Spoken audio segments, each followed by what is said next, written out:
I restored civilization in the 27th century. This video is purely for entertainment and does not infringe on copyrights or laws. The rights to the novel and image belong to the original author. We do not claim ownership. Don't like waiting and want to listen to this fanfic in full now? Subscribe to our Patreon, where you'll find the best fanfics. Chapter 26 Countermeasures. At dusk, Zhen Yang, Xiao Dao, Sister Zhu and Chang Ning gathered in the hall of Zhen's house. The three envoys from Yanqing turned around and left after shouting at the door. When Xiao Dao led the hunting team back, Zhen Yang called everyone together to discuss the matter. The total population of Yao Town is 247, including 106 adult males and 97 adult females. In other words, if taxes are paid according to Yanqing's requirements, Yao Town has 203 people who need to pay taxes. According to the daily food intake of adult people, 10 days of food rations require at least the meat of an adult wild boar, plus twice the weight of wild vegetables and wild fruits. What do you think? After pouring a cup of drink with green leaves floating on it for each of the three people, Zhen Yang asked worriedly. Chang Ning sipped the drink, which looked like tea, but tasted completely different from tea. It had a faint passion fruit feeling, which should be a new drink developed here after the end of the world. He didn't say anything, but looked up at Xiao Dao and Sister Zhu. They were also sipping their drinks, with changing expressions on their faces. After a while, Xiao Dao looked fierce and whispered, Yao Town hasn't paid taxes for more than 100 years. Why don't we pretend we don't know about this? If Yanqing sends another envoy, we will kill them on the road in advance. Yanqing is so far away from our Yao Town, and there is a Pujiang river in between. I don't believe they can really gather people to attack us because of a wild boar. It's not worth it for them. Sister Zhu retorted, but the three envoys have left. As long as they return to Yanqing, it will be a foregone conclusion that Yao Town will have to pay taxes. Yanqing will not attack Yao Town for a small matter, but what about for the face of the big city? We are blatantly ignoring Yanqing like this. They will definitely punish us. Otherwise, how can they let other towns obey them? Moreover, the awakeners of Yanqing are not comparable to those of our Yao Town. They don't need to send many people over. As long as a few superior and top awakeners come, do you think we can resist? As she said that, she looked at Zhen Yang, as if looking for support. Zhen Yang nodded and said, when I last went to Yanqing 15 years ago, there were still 27 awakeners there, of which there must be more than 10 who were suitable for combat, and no less than 5 top awakeners. Unlike our Yao Town, most of Yanqing's food comes from Pujiang River, the big river and the sea. They have their own fleet and can go to distant places, ignore the invasion of evil beasts in the sea, and catch a large number of sea fish. At least 10 awakeners will be dispatched for one hunt. In terms of combat effectiveness alone, Yanqing will definitely crush us. So it is unwise to confront Yanqing head on. However, if 10 days of rations are handed in, although no one will starve to death this time, it will definitely further weaken the strength of the town. They want 10 days of rations today, and after a month, they come to ask for 10 days of rations again. What should we do then? If they come a few more times, a large number of people in the town will definitely starve to death. Xiao Dao retorted loudly, gulping down the drink in the cup. It would be great if they had come a few months later. Zhen Yang sighed, then turned to look at Chang Ning and asked, is the farmland ready? When can the grain be harvested? Chang Ning replied, the fields and seedlings have been prepared, and we can plant the rice in a few days. After planting, it will take about 4 to 5 months of growth before the first batch of rice can be harvested. However, the specific output is hard to say now. After all, it is the first planting. I estimate that there should be 7 or 8 tons of grain to be harvested.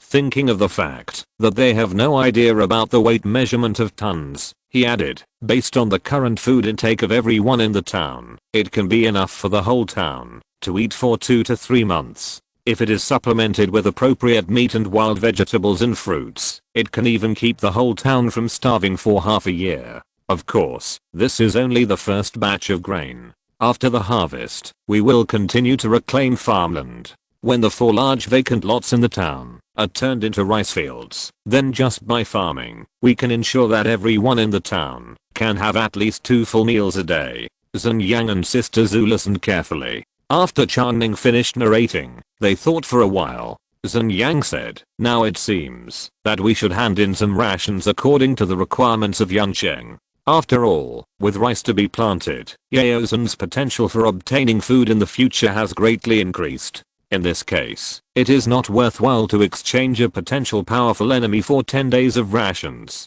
Chang Ning and Sister Zhu also recognized Chen Yang's judgment. Xiao Dao whispered beside him, what if, as I said just now, they have to pay taxes every month? Then we can't hold on until the farmland is harvested. Chen Yang shook his head, we can only hope that they will do this once a year. If the situation you said happens, we will see then. After all, the gap in strength is too big. After listening to what Chen Yang said about the strength of the awakened people in Yancheng, Xiao Dao also extinguished the idea of evading taxes through some small means. He nodded, okay, this is the only way. However, the little girl Zunlu picked up, named Qian Qian, does she have any relationship with Yancheng? When everyone was calculating the combat power of both sides just now, young Qian Qian was not included. Several people are very smart. After getting along with each other for this period of time, they all feel that young Qian Qian has an inseparable relationship with Yancheng. Chang Ning is even more certain that young Qian Qian is from Yancheng and is a child of a high-ranking noble family in Yancheng. But why she ran away from Yancheng is still a mystery. Chen Yang said to Xiao Dao, Qian Qian should be from Yancheng, but during her time in Yaosun, she also helped to protect Yaosun. She doesn't owe us anything, and we can't use her to negotiate any conditions with Yancheng. If Yaosun and Yancheng really have a conflict, we will be thankful that she doesn't help Yancheng. Don't expect her to stand on the side of Yaosun. A grandmaster fighter can indeed change the comparison of high-end combat power, but from young Qian Qian's position, how could she help others deal with the place where she came from? Several people felt it was unrealistic. Okay, let's settle it. Xiao Dao, your hunting team will focus on looking for adult wild boars and wild deer these days. If you can hunt a wild boar or 2 wild deer, then it will basically be enough to pay taxes. Well, let's starve for a few days. After deciding on a response strategy, the 3 of them walked out of Chen Yang's house and went home. It was already dark at this time, and the night sky was dotted with stars, much brighter than when Chang Ning came. Under the night sky, a small shadow was sitting on the roof of a 3-story villa, looking a little lonely. Is that young Qian Qian? Chang Ning walked into the villa and climbed to the roof. Sure enough, he saw young Qian Qian sitting at the top, facing the west, hugging her legs with her arms, and didn't know what she was thinking. He walked to young Qian Qian's side, sat side by side, and looked forward along her gaze. The top of the huge building of Yancheng was vaguely visible against the background of the night, standing there like a giant beast waiting for an opportunity to hunt. From time to time, meteors streaked across the night without light pollution, leaving a scratch on the sky. Chang Ning lay down and took in the entire night sky. Due to the night phobia brought by the night ghost, he had not carefully looked at the night sky here for such a long time in this era. Huh? What is that in the north? Chang Ning sat up again and turned to the north. At the junction of the sky and the earth, red and green light beams spread out, magnificent and incomparable. Is that the aurora? How could the aurora appear in Shanghai at 30 degrees north latitude? Chapter 27 Power. Brothers ironing. Just as Chang Ning was staring at the aurora and thinking about a lot of things, young Qian Qian's voice suddenly came from the side. HMM. Chang Ning sat up and looked at young Qian Qian, feeling that this little girl was very different from her usual state. It should be because she met someone from Yancheng today. Why did she run when she saw the envoy from Yancheng? What was she hiding from? Young Qian Qian stretched out her chubby little hand, pointed to a direction in the sky and said, look, there is a jinx. Chang Ning looked in the direction of her hand, and there was indeed a comet with a faint comet tail in the sky over there, hidden next to the brilliant Milky Way, and it was really hard to see if you didn't look carefully. They say that I'm a jinx. Young Qian Qian lowered her head and muttered softly. How can you say that? You are the only Grandmaster level fighter in a radius of thousands of miles, the most powerful one. How could you be a jinx? Chang Ning rummaged in his pocket, took out a piece of fruit hard candy, and handed it to young Qian Qian. Since I can remember, my father doesn't like me, and my sister hates me too. They always call me a jinx. Young Kian took the piece of candy, but she didn't tear it into her mouth as usual. She just held it in her hand, her eyes looking straight at the direction of Yancheng. What about your mother? Your mother should like you very much, right? Chang Ning adjusted his sitting position and sat side by side with young Kian. My mother? I don't know either. My father said that she died because of giving birth to me. If she were alive, she should like me very much, right? Young Kian lowered her head and sobbed softly. Chang Ning patted young Kian's head and comforted her. You are so cute and well behaved. She will definitely like you. It turned out that young Kian's mother died because of dystocia giving birth to her, which should be one of the reasons why she ran away from Yancheng. Her father and sister didn't like her, and they were angry with her because of her mother's death. Thinking of this, Chang Ning said again, how can your mother's death be blamed on you? You were still a little baby who knew nothing at that time. How could you kill your mother? Chang Ning had no experience in coaxing children, and he felt that this sentence was rational, objective, and very convincing.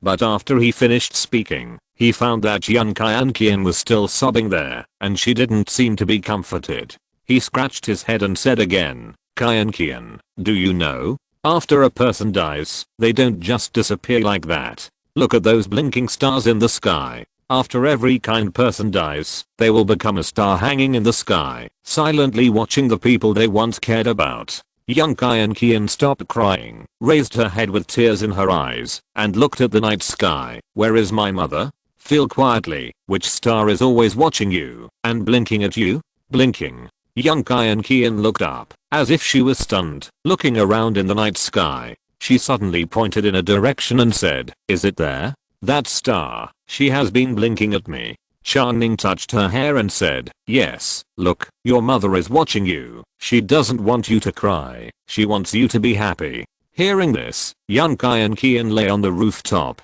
her eyes fixed on that direction, her little mouth opening and closing, as if silently telling something, and after a long while, she sat up. Thank you, brothers ironing, she whispered.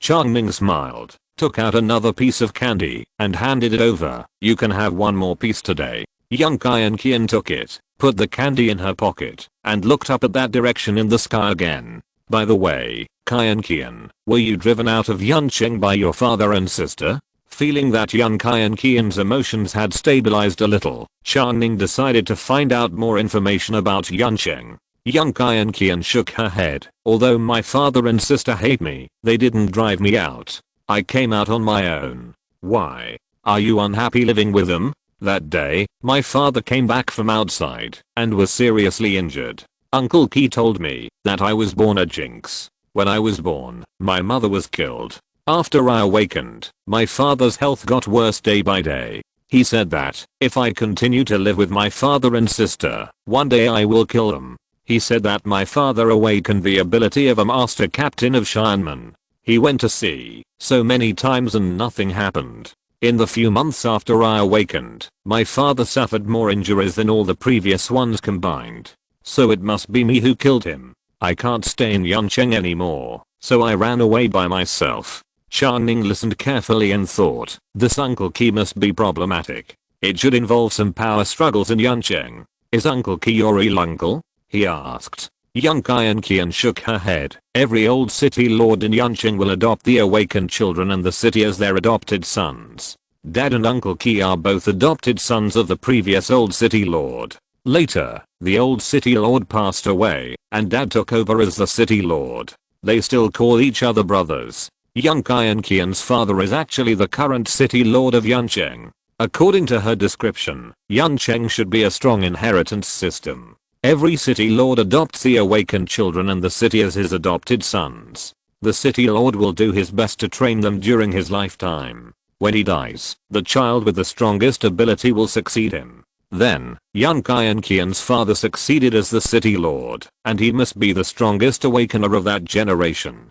Captain Shanman, master level supernatural power. It also plays a key role in the process of obtaining food in Yancheng. But since he is a master level awakener, the awakening ability of his other brothers will not exceed the master level. and Yan Qian awakened a master level fighter. This is equivalent to reserving the position of the next city lord, right? If the city lord's brothers have a little different thoughts and are dissatisfied with the existing power, they will be scared by the term Grandmaster Fighter. With Yan Qian, they have no way to deal with it. Absolute fighting power will crush all conspiracies. So 7th uncle lied to a 9-year-old girl, saying that she would kill her father, and tricked her to leave Yancheng. If this is the case, everything can be explained. Thinking of this, Chang Ning said to Yan Qian, have you ever thought that your 7th uncle is lying to you? What if you are not killing your father, but protecting him? The reason why your 7th uncle wants to trick you to leave Yancheng is to attack your father? Yan Qian's 9-year-old head has never thought of this possibility. She sat there for a while and took a breath of cold air. Then my father and sister are not in danger now? It's possible. Then I will go back to save them. Yan Qian jumped up. Chang Ning quickly held her back. This is just my guess. A possibility, not necessarily true. Besides, if he really cheated you, since he cheated you once, will you continue to be cheated if you go back now? Can you tell the difference? Let's take a long-term view. Let's think of a way to find out the truth of the matter and expose his true face. What way? Yan Qian's eyes were full of anxiety. Well, first tell me in detail what Yancheng is like, who has the final say, what they are responsible for, how strong each person is, and what abilities they have awakened. With this information, we can analyze a suitable plan. Didn't Yancheng just ask Yaosin to pay taxes to them? Chang Ning decided to follow the tax-paying team to Yancheng this time. There may be Richard's old residence and clues to the black hole there.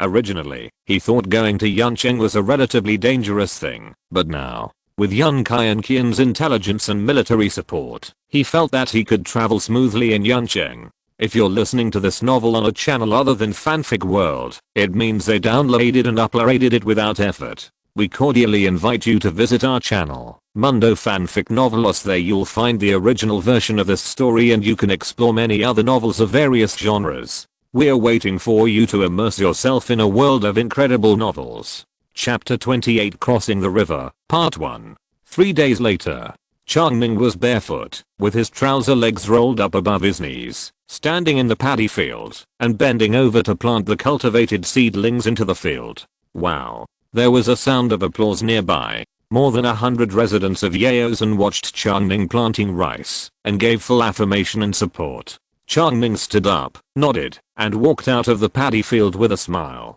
Just now, he went to the field himself to plant the first bunch of seedlings. Next, the rest of the rice planting work will be completed by the internal service team and the guard team led by Sister Zhu. Chang Ning will go to Yancheng with Xiao Da to pay the tax. The so-called tax is a wild boar weighing about 400 or 500 kilograms, and thousands of kilograms of wild vegetables and fruits.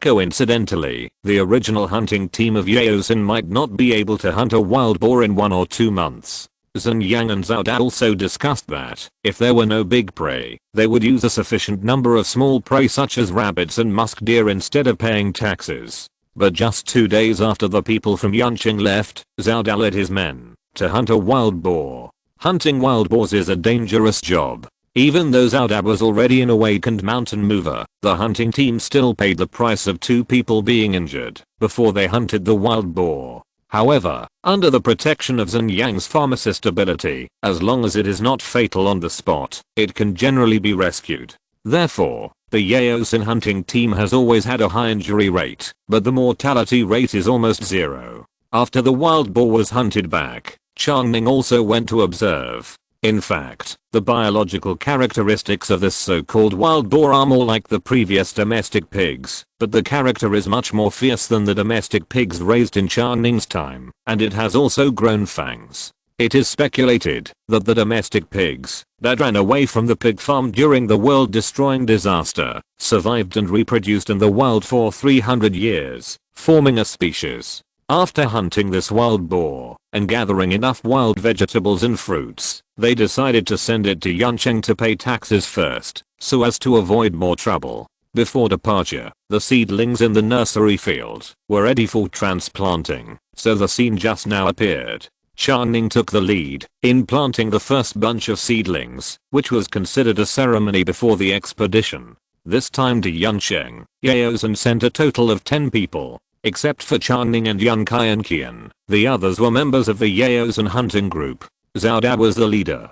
He had been to Yuncheng once with Zun Yang when he was young and remembered the general route. In fact, it didn't matter if he didn't remember it. The towering buildings of Yuncheng were there, and they could be seen clearly even on cloudy days. There was almost no possibility of getting lost. Yun Kai and Qian changed into the animal skin clothes that Zunlu wore when he was a child, and her hair was cut short. The 9-year-old girl's body had not yet begun to develop, and she looked no different from a little boy from a distance. When approaching Yuncheng, Chang Ning would apply something on her face and temporarily put on makeup so that the people in Yuncheng who were responsible for receiving the Yaos and tax payment team would not recognize her. Then they took the opportunity to do some investigation to determine whether Uncle Seven really wanted to harm Yun Kai and Qian's father. After a farewell ceremony, the team set off to the west. 2 people in the hunting group tied the legs of the wild boar carcass with a thin and tough piece of wood and carried it. The other 4 people each carried a shoulder pole filled with wild vegetables and fruits. This shoulder pole was newly made by Sister Zhu and her team, based on the shoulder pole that Chang Ning brought back from the Shanghai Museum. Each shoulder pole was equipped with 2 baskets and had a strong loading capacity. In addition to the 6 men who carried the goods on their shoulders and backs, there were 4 people: Xiao Da, Chang Ning, Yun Kai and Qian and Xiao Ming. They acted as guards, 2 in front and 2 behind, standing guard near the 6 people. Xiao Ming is Xiao Da's eldest son. He just turned 20 this year. He has a lean but strong muscle and is usually taciturn. Of course, Chang Ning is not familiar with Xiao Ming. The reason why he thinks he is taciturn is that Xiao Ming has not spoken to him along the way. Xiao Da and Yun Kai and Qian walked at the front of the team, and Chang Ning and Xiao Ming walked at the back of the team. An hour after the departure, there were only a few conversations in the entire team. Mostly Xiao Da and Yun Kai and Qian said go this way, and it looks easier to walk over there. The team has gradually walked out of the forest. The current location is estimated to be more than 5 kilometers away from Yao town in a straight line. As the trees gradually become sparse, the weeds on the ground are getting taller and taller, and the distribution of bushes is gradually becoming denser. The team's marching speed gradually slowed down. The terrain began to change. Within a few kilometers around Yao town, most of the land is flat, with almost no ups and downs. There are many small hills in this location. Each hill is not high, but the distribution is very dense, almost one every dozens of meters. Be careful of your feet. Xiao Da, who was at the front of the team, shouted loudly. The hills here are all ancient architectural relics. There are often deep caves on the hills.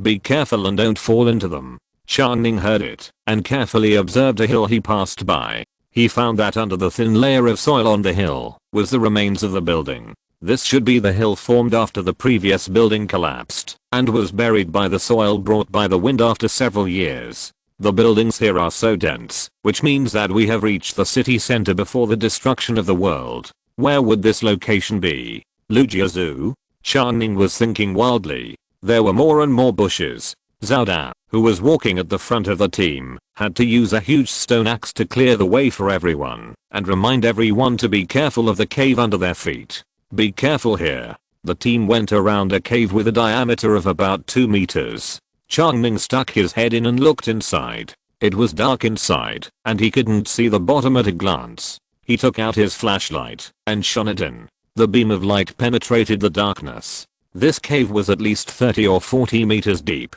Is it the subway before? The environment in this area has changed a lot from Chang Ning's laboratory base in the vicinity of Yao town. Encountering a new environment, Chang Ning wanted to learn more information. Seeing that Xiao Ming didn't speak, Chang Ning decided to talk to him first to break the dull atmosphere. Have you been to this area? He put the flashlight back into his pocket and turned to ask Xiao Ming. No. Xiao Ming's answer was very brief. What's under here? Do you know? Has your hunting team explored it? I don't know. It was still brief, and there was no desire to continue chatting. Chang Ning sighed and asked, you have 3 younger brothers. What are their names? Xiao Yui, Xiao Liu, Xiao Pai. So the names of the 4 brothers put together are. Chang Ning opened his mouth, but didn't say anything else. He took 2 quick steps to the front of the team. He was quite interested in these building ruins. This is Shanghai. How many valuable things are buried under the buildings in the bustling center of the city?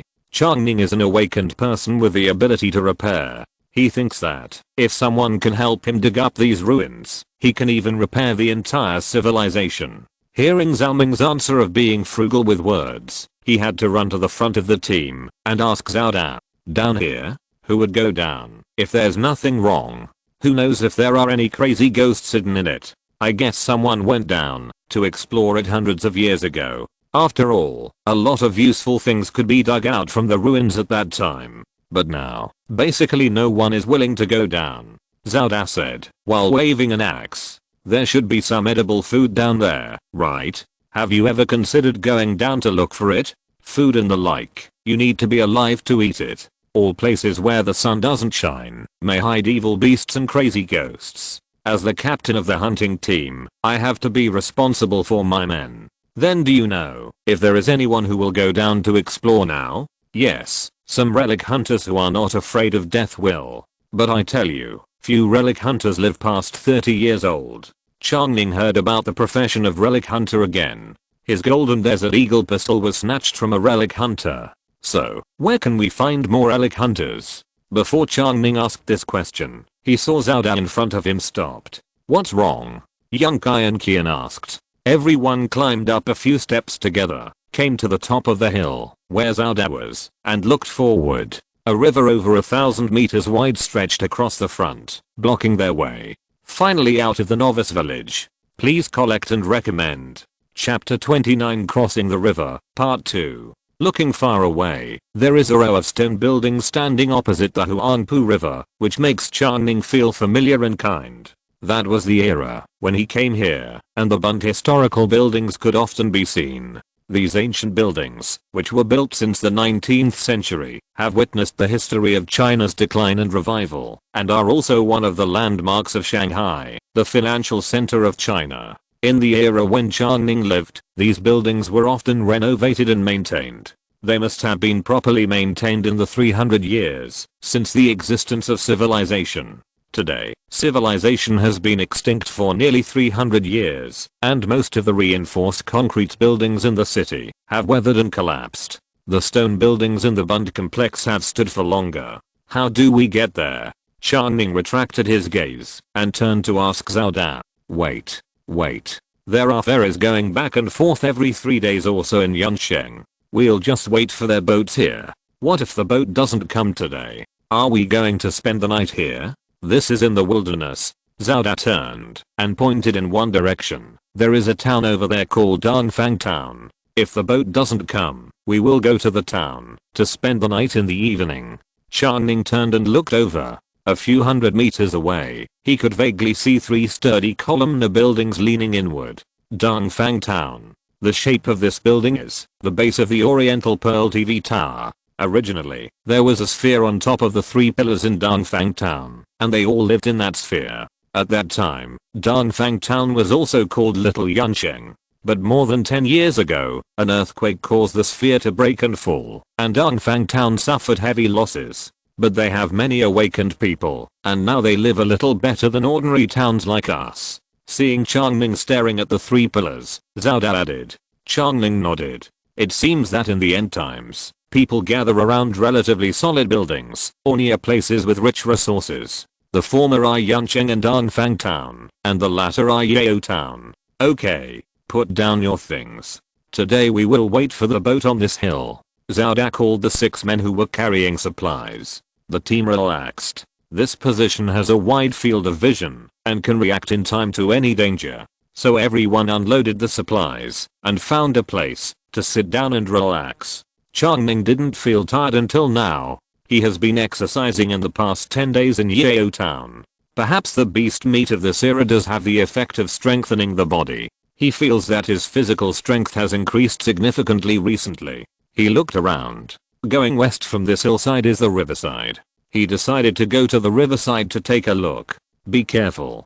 Xiao shouted again. The water is more dangerous than the land. You may not encounter evil beasts in the wild at night, but you will definitely encounter them by the water. Are there more mutated animals in the water? Chang Ning didn't look back and replied as he walked, I know, I won't go near the water. He squeezed the golden desert eagle in his pocket. After suffering from an inaccurate shooting, Chang Ning practiced his shooting skills for a while.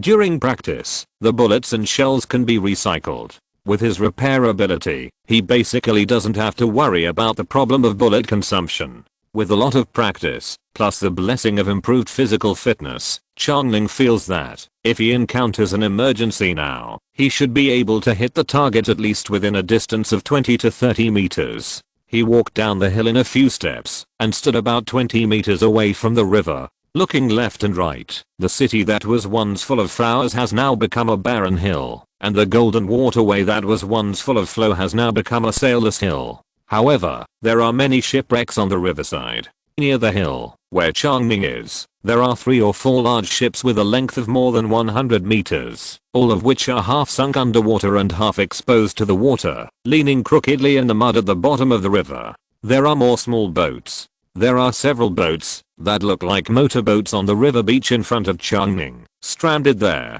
Most of these boats are damaged, and they can't be driven anymore. However, Chang Ning can repair them. After selecting a 10-meter long speedboat, Chang Ning walked over, mobilized the power of the stars in his mind, released it through his fingertips, and covered the damaged speedboat. In an instant, the speedboat became as bright as new. This is a small speedboat commonly used for short-distance patrols on rivers and seas, and for transporting things between large ships. The stern is equipped with an engine. It's a pity that there is no fuel. After 300 years of destruction, the gasoline and diesel stored in any environment should have evaporated. However, can this kind of small boat be rowed with wooden oars? Chang Ning shouted to the hill, there is a boat here. Do you want to cross the river? Young Kai and Qian ran down first and circled around the speedboat. Did you repair it? Chang Ning smiled and nodded. Xiao and the others followed and were surprised to see the speedboat. Why is there a new boat here? Although they knew that Chang Ning was recycling and repairing things from the old world, they didn't expect that he would use his awakening ability to repair it directly. The master of architecture also has this ability? This question was beyond their scope. Maybe it was left here by someone from Yancheng. Chang Ning said casually. No one asked much. Now that there was a boat, they could cross the river as soon as possible and complete the task of delivering taxes. Chang Ning directed several people from the hunting group to find some trees nearby. Everyone made 10 wooden oars with wood, then threw all the wild boars, wild vegetables and fruits into the boat, and pushed the boat into the river together. Although no one had rowed a boat before, this small boat was not big. Under Chang Ning's command of shouting the boat call, everyone rowed it in a short while. The speed was not fast, but it drove steadily to the other side. Brothers ironing, don't you have diesel? Young Kai and Qian, who was sitting at the stern, suddenly touched the engine and said to Chang Ning, diesel? Chang Ning was stunned for a moment. In his judgment, diesel and gasoline in this era should have evaporated cleanly. Young Kai and Qian actually knew about diesel, so Yancheng must have diesel? Did they find a warehouse for storing oil, or can they make diesel themselves? If they can make diesel, it can be said to be very interesting. With a constant supply of diesel as energy, Chang Ning's restoration of items in the old world will be more valuable. Vehicles, engineering equipment, and even airplanes and armored vehicles can be started by diesel. If there is diesel, the boat can go by itself. There is no need to be so tired, Young Kai and Qian said, while rowing the boat, puffing her chubby little mouth. Chang Ning smiled awkwardly. Don't we have it in Yancheng? Let's get some back when we leave. Before he finished speaking, Xiao at the bow suddenly stopped rowing and raised his hand and said, shh. Stop rowing, don't make a sound. What happened? Chang Ning tilted his head and looked at the water, only to see a huge black shadow at least 30 meters long passing directly under the boat at an extremely slow speed. Oh my goodness, another mutant beast, right? In Chang Ning's memory, only the blue whale, the largest in the ocean, could be this big. But this is Pujiang, and there are obviously no marine life in the fresh water. No wonder sharks are forced to grow limbs. The waters of this era are unexpectedly terrifying. Chapter 30 Arrival at Cloud City. Fortunately, the shadow ignored the boat on the river and swam slowly by itself. After the shadow went away, everyone breathed a sigh of relief and paddled harder. After a while, the boat reached the other side of the river and stopped on a shallow beach near the Bund building complex. What was that just now? Chang Ning couldn't help asking Xiao. Who knows? Things in the water are scary. Anyway, try not to get close to the water, Xiao answered while helping to unload the goods. After a while, everyone sorted out the goods, restored the previous formation, and continued to head towards the huge A-shaped building. When passing by the Bund building complex, Chang Ning deliberately took a few more glances and found that these buildings were also abandoned, full of weeds, cracked walls, and some stones fell off the walls. There were also several dangerous buildings. If there is another earthquake or strong wind, these buildings will probably collapse one after another. These buildings look good. Why are there no people living in them? Chang Ning asked Xiao. This place is too close to the river. No one dares to live here, Xiao replied. That's right. If the thing in the river just now often visits, how big a heart must it have to live here on the Bund? After crossing the river, it felt like the huge buildings of Yancheng were right in front of us. But after walking for a long time, the distance did not decrease much. The ancient said that, if you look at the mountain, you will die. It's true. After leaving the tidal flats near the riverbank, the team entered a forest again. The woods here are different from those near Yaosan. Most of the trees are not thick and look young. On the ground, there are a lot more building ruins and various garbage than on the east bank of the river. Xiao continued to lead the way in front, reminding the team to avoid the pits. But the frequency of reminders is getting less and less, because the road here is getting easier and easier. In the forest, the direction of the team's march is obviously a path trampled by humans. Not far away, you can see a fork in the road, where two paths meet together. You know, things like forks in the road are rare near Yaosan. From this densely packed path, it can be seen that as the urban center of Shanghai in the old world, the population left on the west bank of the Pujiang River after the world-destroying disaster is obviously larger than that on the east bank. The population size brings convenient walking conditions, but also causes a shortage of prey nearby. The team walked out for more than half an hour before encountering a hare and a pheasant. If there are so few prey near Yaosan, it is impossible to feed so many townspeople. So, the people nearby should have other sources of food. Chang Ning made a judgment in his heart. As the team moved forward, Chang Ning was also paying attention to the surrounding environment. In addition to more building ruins and garbage from man-made objects in the old world, Chang Ning even saw many human skeletons in the woods. There are no human remains near Yaosan. If there are corpses exposed in the wild, they will be dragged away by nocturnal scavengers as food in a short time. The skeletons here have long been weathered and broken, and there are not even ants on the skeletons. It is obvious that the organic matter on the remains has long been rotten clean, leaving only a pile of bones without nutrition. There are only two possibilities for the bones: to be eaten by animals until they have completely decayed. The first possibility is that there are too few scavengers here, and too many humans have died. Chang Ning thinks this is unlikely. The city of the past has returned to nature, and under natural reproduction, no matter how many bodies there are, they can be consumed. Then there can only be the second possibility. The bones here are all left by the dead during the apocalypse. At that time, this place was still a city, and there were no wild animals. A large number of humans died in the apocalypse. When nature slowly eroded in, and animals began to live freely in the city, these bodies had already decayed, and had no value to scavengers. So these are the remains of people who experienced the apocalypse 300 years ago. Chang Ning couldn't help but pay attention to these bones. The team has been marching for 2 hours, and encountered hundreds of similar remains along the way. But without exception, these remains are very small, and none of them are the remains of adults. During the apocalypse, were all the dead minors? Or did all the adults at that time die in a special place, so there are only minors scattered in the city, but no adult bones? Chang Ning suddenly remembered the story of the World Defense War 99 years before the time travel. If there is a war to defend aliens, all adults will be recruited to the front line, and then all will be wiped out. The remaining miners will not be able to maintain human society, and human civilization will gradually go to extinction, right? But this is obviously unlikely. If there is a war that all mankind faces together, no matter how powerful the opponent is, or how fierce the war is, there will always be some adults left in the city to maintain the operation of society. Various municipal facilities and industrial equipment must at least be maintained, and factories that provide materials for the war will also operate at full capacity. Therefore, the world-destroying disaster should have nothing to do with the war that all mankind is united against. Walking and observing all the way, I have walked for 3 hours without realizing it. This place is very close to Yancheng. The sun is setting in the west, hiding behind Yancheng, casting a huge black shadow. There is another fork in the road ahead. When the team is about to approach the fork in the road, they hear the rustling sound of marching on the other side of the road. Xiao raised his hand to stop the team and looked to the right at the fork in the road. He saw a team of 6 people coming over on the road. The leader was a woman in her 20s, holding a piece of grass in her mouth.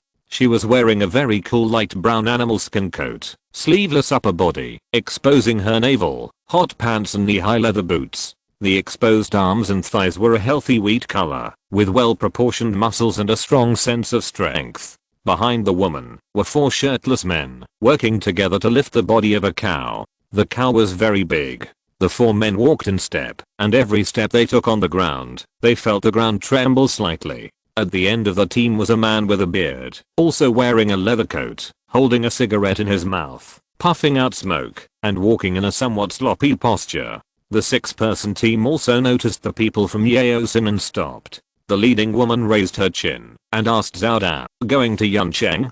Going to Yancheng? Syntaxes? Syntaxes. You guys too?" "Same." The 2 teams looked at each other. The woman's eyes fell on Chang Ning. Her eyes lit up, and she smiled and said, "What a handsome boy." Chang Ning rolled his eyes. "You're not bad either." The woman was even happier. The men she saw in her town on a daily basis were either pale and thin, malnourished, or very big and muscular, none of which sweetened her taste. The only one who looked acceptable was the bearded man at the end of the team, but he was sloppy every day and didn't look serious. She had never seen a tall, muscular, and elegant guy like Chang Ning. Not to mention that, because he had not been exposed to too much wind and sun, Chang Ning's skin was even whiter and smoother than most women of this era. The woman spit out the grass in her mouth, walked a few steps forward to Chang Ning, and said, "Which town's boy are you from? Did you hear that the female city lord of Yancheng has just taken office and come here to apply for the position of Yancheng's son-in-law? The female city lord of Yancheng has just taken office? Shouldn't the city lord of Yancheng be Yan Qianqian's father? Did something happen? Please recommend and collect. Thank you." Chapter 31. Female City Lord, Part 1. Where the 2 teams met, Yancheng was like a huge monster, right in front of us. Looking up from Chang Ning's perspective, he could clearly see the entire Yancheng, or the Chang'an building before the destruction of the world. It was divided into 3 major parts. The first part started from the foundation, about 100 meters up, which was an integrated and complete building, not much different from other high-rise buildings Chang Ning had seen before crossing. About 100 meters away, a roof appeared. From here, there were no floors for people to live in for more than 100 meters above the ground. Instead, 4 huge alloy steel structural supports extended from the building below to a height of more than 200 meters above the ground, supporting a bottom floor again. Further up was the third part, which was a normal, seemingly complete building, towering into the clouds, with no top visible. In other words, the entire huge A-shaped building was completely hollowed out for more than 100 meters in the middle, with only basic supports supporting it, dividing the entire building into 2 parts, upper and lower. This was a waste of space. What was the purpose? Chang Ning was a little confused by the shape of this building. The reunited team walked forward for another half an hour and finally arrived at the foot of Yancheng. The huge buildings of Yancheng were shocking enough from a distance, but when they really arrived at its foot, they felt even more insignificant. Chang Ning looked around and could clearly see that the length of one side of the building was definitely more than 1,000 meters. Its foundation was square, which means that the entire foundation covered an area of more than 1 square kilometer. Before crossing, Chang Ning had a general impression of the area of Chang'an district in Shanghai, which was only more than 60 square kilometers in total. This building alone occupied 1/60th of the area of the entire administrative district, not to mention the supporting greening and transportation areas. This was definitely a major landmark and central building before the world-destroying disaster in Shanghai. In front of everyone was a wooden elevator, and 3 strong men with crossbows stood guard next to the elevator. The crossbows were well made and looked much more reliable than the simple bows and arrows in Yaosan. After reporting their origins and purposes and undergoing a body search, the tax-paying teams in the 2 towns were allowed to pass. The wooden elevator was quite spacious, and it could accommodate the 10 people including Chang Ning, along with the taxis. 1 2 yo ho ho, a series of calls came from above, and the wooden elevator slowly rose. After a long time, it rose to a position of about 70 or 80 meters, and a wooden platform appeared. The elevator slowly stopped beside the platform. Xiao and others came out of the elevator trembling, not daring to look down. Chang Ning was much better. He had bungee jumping many times, and the height of dozens of meters was nothing to him. He looked up and looked around. This elevator was pulled up by a rope, and the power came from the 5 strong men next to the wooden platform. Chang Ning raised his hand and pointed to the pulley above and said to the 5 strong men, "Replace the fixed pulley with a movable pulley, and you will save a lot of effort." As he expected, the strong men did not understand what he was saying. They all widened their eyes and looked at him while lowering the elevator. Chang Ning shook his head and said nothing more. He followed Xiao and the others, walked across the wooden platform, and came to a huge balcony protruding from the building. There were 4 people standing on the balcony, looking like they were taking a walk. Seeing Chang Ning and the others coming, a short man walked out from the 4 and said to Chang Ning and the others, "Are you here to pay taxes?" Xiao, who was standing in the front, nodded. The man looked at everyone, then looked at the wild boar and the basket of wild vegetables and fruits, nodded and said, "Follow me." As he said that, he walked to the main door leading to the interior of the building from the balcony. There was a rusty round sign hanging at the door with the word 17th floor written on it. Chang Ning felt his hand being grabbed, and when he looked down, it was Yun Kai and Qian. Brothers ironing. "I'm scared." Yun Kai and Qian's eyes were red, and it was obvious that she had just cried. Chang Ning knew that she was worried about his father's situation, because she had just heard that Yunqing had changed to female city lord. He squeezed Yun Kai and Qian's hand and said, "Don't be afraid, let's see what happened together." The team followed the thin man into the building, and the light dimmed. This is a long corridor. On both sides of the corridor, every 10 meters, there is a kerosene lamp hanging on the wall. This corridor looks like the hotel corridor in Chang Ning's impression. There are many room doors evenly distributed on both sides, and some doors still have house numbers such as 1703 and 1729 above them. People here use kerosene lamps for lighting, but before he came to Yaosan, the only means of lighting for those people in Yaosan was fire. The corridor turned to corners and came to a hall. There were 4 large iron barrels in the 4 corners of the hall, with flames burning inside, making the hall flicker. Ugh. Although he was mentally prepared, Chang Ning couldn't help but cover his nose. There was a faint smell of rot in this hall, mixed with the pungent smell of fish, which was suffocating. Before Chang Ning came, Yun Kai and Qian introduced him that the 17th floor of Yunqing was a fish processing plant and a mushroom cultivation room. At that time, Chang Ning felt that the smell here would definitely not be pleasant, but he did not expect it to be so lethal. Xiao and others also covered their mouths and noses to guard against the smell of biological weapons. The people from Yunqing in the hall, including Yun Kai and Qian, seemed to be accustomed to the smell and did not feel any discomfort at all. The thin man took them to a counter and said, "Hand over the things here, and then Sister Wen will arrange accommodation for you." After that, he turned around and went back the way he came. Chang Ning looked up and saw a woman standing behind the counter. She looked, how to say it? He has been in this era for quite a while. He has met many girls in their 20s in Yaosan, including the girl he met just now in Yunqing. None of them is as plump as the woman in front of him. The conditions in this era are limited. People with weak strength are basically in a state of not being full. There are many girls with yellow faces and thin muscles. People with sufficient strength, like the leather jacket girl Chang Ning met just now, will have a body full of explosive power and bumps when they are well nourished. Before Chang Ning came here, he often encountered a girl like this. She was just fat, without any muscle or strength. In the light of the fire, she had fair skin and delicate features. If it weren't for her weight of nearly 200 pounds, she should be a rare delicate girl in this era. Young Kai and Qian hid behind Chang Ning and whispered, "This is Sister Wen, the daughter of Aunt Feng, and my sister's maid." Sister Yun Kai and Qian's maid appeared in this place, where taxes were received.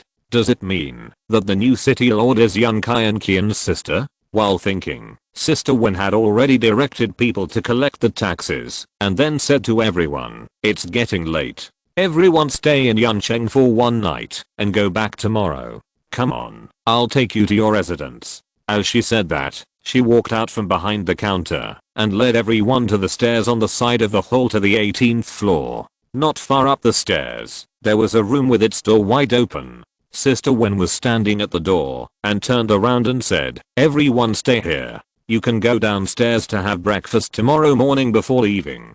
Just as she was about to turn around and go back to the 17th floor, she suddenly saw Chang Ning. Her eyes lit up. She walked to his side, stroked Chang Ning's face with the back of her hand, and smiled. "Handsome boy, the bed in my room is softer.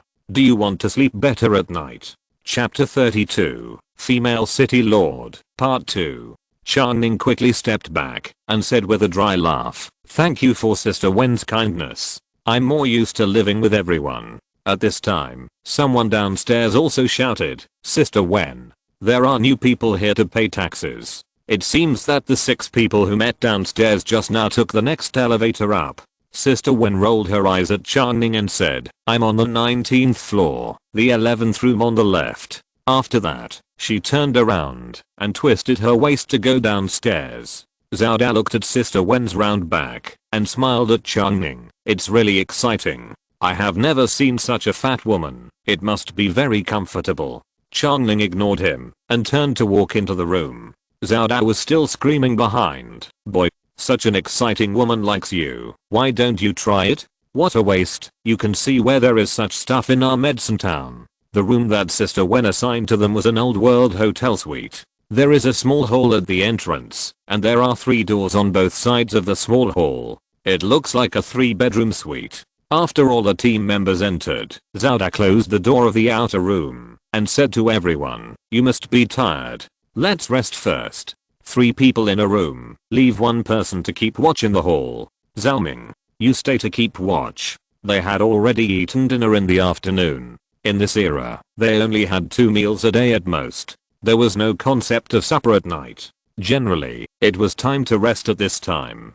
Xiao Ming nodded, but before he could agree, Chang Ning next to him interrupted and said, "I'll do it." Xiao Da glanced at Chang Ning, nodded without refutation. Young Kai and Qian stood next to Chang Ning and said, "I'll go with brothers ironing." At that moment, Xiao Da and Xiao Ming entered a room, and the other 6 people entered the other 2 rooms in groups of 3. Everyone had been on the road since dawn, especially the few people in charge of carrying, who were carrying hundreds of kilograms of tax goods. They were really tired. After a while, snoring came from the room one after another. Only Chang Ning and Yun Kai and Qian were left in the small hall. They sat on the only 2 wooden stools in the hall with the dim kerosene lamp on the wall. "Let's go to your 7th uncle and 5th uncle tonight to get some information." After opening the military canteen and taking a few sips of water, Chang Ning asked Yun Kai and Qian. Yun Kai and Qian shook her head. "Go find my sister later."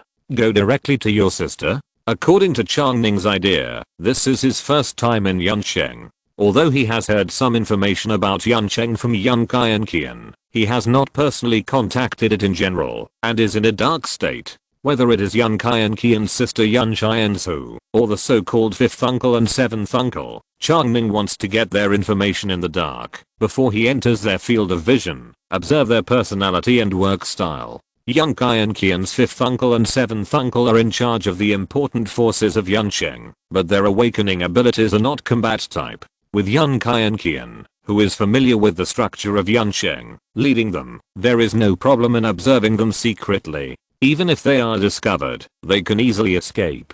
Originally, they discussed this in Yaosan. But after hearing the news that the city lord had been replaced, Yun Kai and Qian was obviously eager to know what had happened. It was no longer realistic for her to follow the original plan, to observe secretly with Chang Ning. She was very well behaved to wait until now to tell Chang Ning that she was going to see her sister Yun Xiansu. Thinking of this, Chang Ning nodded helplessly. Okay, I'll go with you. The two made sure that the other 8 team members were asleep, and after locking the door of the suite from the inside, they opened the window of the small living room and climbed out. Although Yuncheng is an extremely tall building, the residents of Yuncheng only live on the 17th to 21st floors. The 17th floor is a fish processing plant and a mushroom planting plant, and it also undertakes some external reception functions. It is where Chang Ning and his team first came up through the wooden elevator. The 18th and 19th floors are the residences of most ordinary residents of Yuncheng, and there are also some empty rooms for people outside Yuncheng to temporarily stay overnight. The 20th floor is a public place in Yuncheng, with assembly halls, training grounds, and office spaces for various functional departments. Some of the middle-level leaders of Yuncheng also live on the 20th floor. The 21st floor is the so-called noble floor, where all the awakened people of Yuncheng and their families live. Yun Xiansu, Uncle 5, and Uncle 7 all live on the 21st floor. Chang Ning looked at the watch. It was past 9 o'clock in the evening. According to Yun Kai and Qian's memory, most people in Yuncheng had returned to their homes at this time, and were ready to rest. In addition to the passages inside the building, there was also a narrow protrusion outside the building of Yuncheng, which was less than 1 meter wide. Although narrow, it was walkable. After Chang Ning and Yun Kai and Qian climbed over the window, they stood on this small protrusion and walked northward with the help of the wall. Yun Kai and Qian seemed to walk here often and was familiar with it. Chang Ning was a little scared at first. After all, this path had no fences and there was a cliff of 60 or 70 meters next to it. If he fell down, he would definitely be smashed to pieces. But after walking for a while, he got used to it. All the way north, when they encountered a window with light, they squatted down and crouched over. After walking for about 10 minutes, they arrived at the northwest corner of the huge building in Yuncheng. There used to be a fire ladder here, which could be used to move between floors. However, no one has maintained it for nearly 300 years, and only half of the ladder is left, which is obviously unusable. Yun Kai and Qian walked down the narrow raised path, and came to a platform of about 10 square meters below the ladder. Then she stretched half of her body outside the platform, and fished out a rope from behind a pillar next to the platform. The rope was tied to the 19th floor. Sure enough, it's still there. Yun Kai and Qian whispered, and then followed the rope, using her hands and feet, and climbed up a distance of 5 or 6 meters, and stood on the platform on the 19th floor above. Chang Ning also walked over, and grabbed the rope in the same way. Just as he was about to climb up, the rope moved by itself. Looking up, Yun Kai and Qian's 2 small hands alternately pulled the rope, and she pulled Chang Ning up in a few strokes. In fact, when Yun Kai and Qian heard that her sister would succeed the mayor, she was completely at a loss. Her tearful eyes and innocent expression made Chang Ning forget that this little girl was a master fighter. Ahem. Chang Ning cleared his throat and covered up his embarrassment. Keep going up. Yun Kai and Qian nodded, threw the rope diagonally downward, and accurately hung it on a hook behind the pillar below. If you don't reach behind the pillar on the 18th floor, you will never think that there is another rope there. Next, Yun Kai and Qian repeated the trick, and used the same rope to bring the 2 to the 21st floor. Did you tie this rope? Standing on the platform on the 21st floor, Chang Ning couldn't help asking. Yun Kai and Qian blinked. Sometimes I'm very hungry at night, and there are guards between the floors. It's not easy to go downstairs in front of them, so I tied these ropes, and I can go to the 17th floor at night to see if there is any leftover grilled fish or something. Well, for food, this little girl is really hard. The two walked down the platform again, along the 21st floor's bulge, which was also less than 1 meter wide, and walked a few dozen meters. Yun Kai and Qian took Chang Ning and climbed in through a window. "This is my home," she said. Chang Ning looked up and saw that it was a corridor similar to the one on the 18th floor, but the floor was covered with an animal skin carpet that extended far away. It was unknown how many animal furs were used in this corridor. Hanging on the wall was no longer the dim kerosene lamp that smoked the walls black, but a small lamp made of clear oil, without smoke, and the light was softer. "This is a whale oil lamp." Young Kian saw Chang Ning staring at the small lamp and explained, "This is my room." She pointed to a gorgeous wooden double-door door next to the corridor. She took Chang Ning a few dozen meters forward and came to the door of another double-door room. "This is my sister's room." She bit her lip and pushed the door gently, and it opened. "Who?" There was an exclamation from the room. "Please collect and recommend it." Chapter 33 Sisters Meet. Sister. Kian. When Chang Ning followed young Kian into Yun Xianzu's room, the two sisters wanted to recognize each other and were hugging each other and crying. Seeing a man following young Kian, Yun Xianzu stopped crying and asked vigilantly, "Who are you?" Young Kian hurriedly introduced, "Sister, this is my friend, Xiao brother, Chang Ning. When I was staying in the medicine town, he took good care of me." Chang Ning? Yun Xianzu looked Chang Ning up and down and nodded. "You look like a good looking person, not a bad person. Thank you for taking care of my sister." Chang Ning was also looking at Yun Xianzu and saw that the girl was about 20 years old, with black hair all the way to her waist, smooth and soft. The amount, quality, and cleanliness of the hair did not seem to be what people of this era should have. It reflects that her quality of life is very high. She has fair skin and is 70% similar to young Kian, but her eyebrows are softer, especially the two eyebrows on the almond eyes. The eyebrows are slightly downward, a bit like the frowning eyebrows mentioned by the ancients, which makes the whole person have a touch of ancient temperament. She was wearing a silk robe with a slender figure and a beautiful chest. She looked more like a classical beauty and had no temperament of a city lord in the doomsday wasteland. Hearing Yun Xianzu's evaluation, Chang Ning felt strange. He had been in Yao town for so long, and he had never seen any woman interested in his appearance. How come he had just come out of Yao town and met 3 women who commented on his appearance in one day?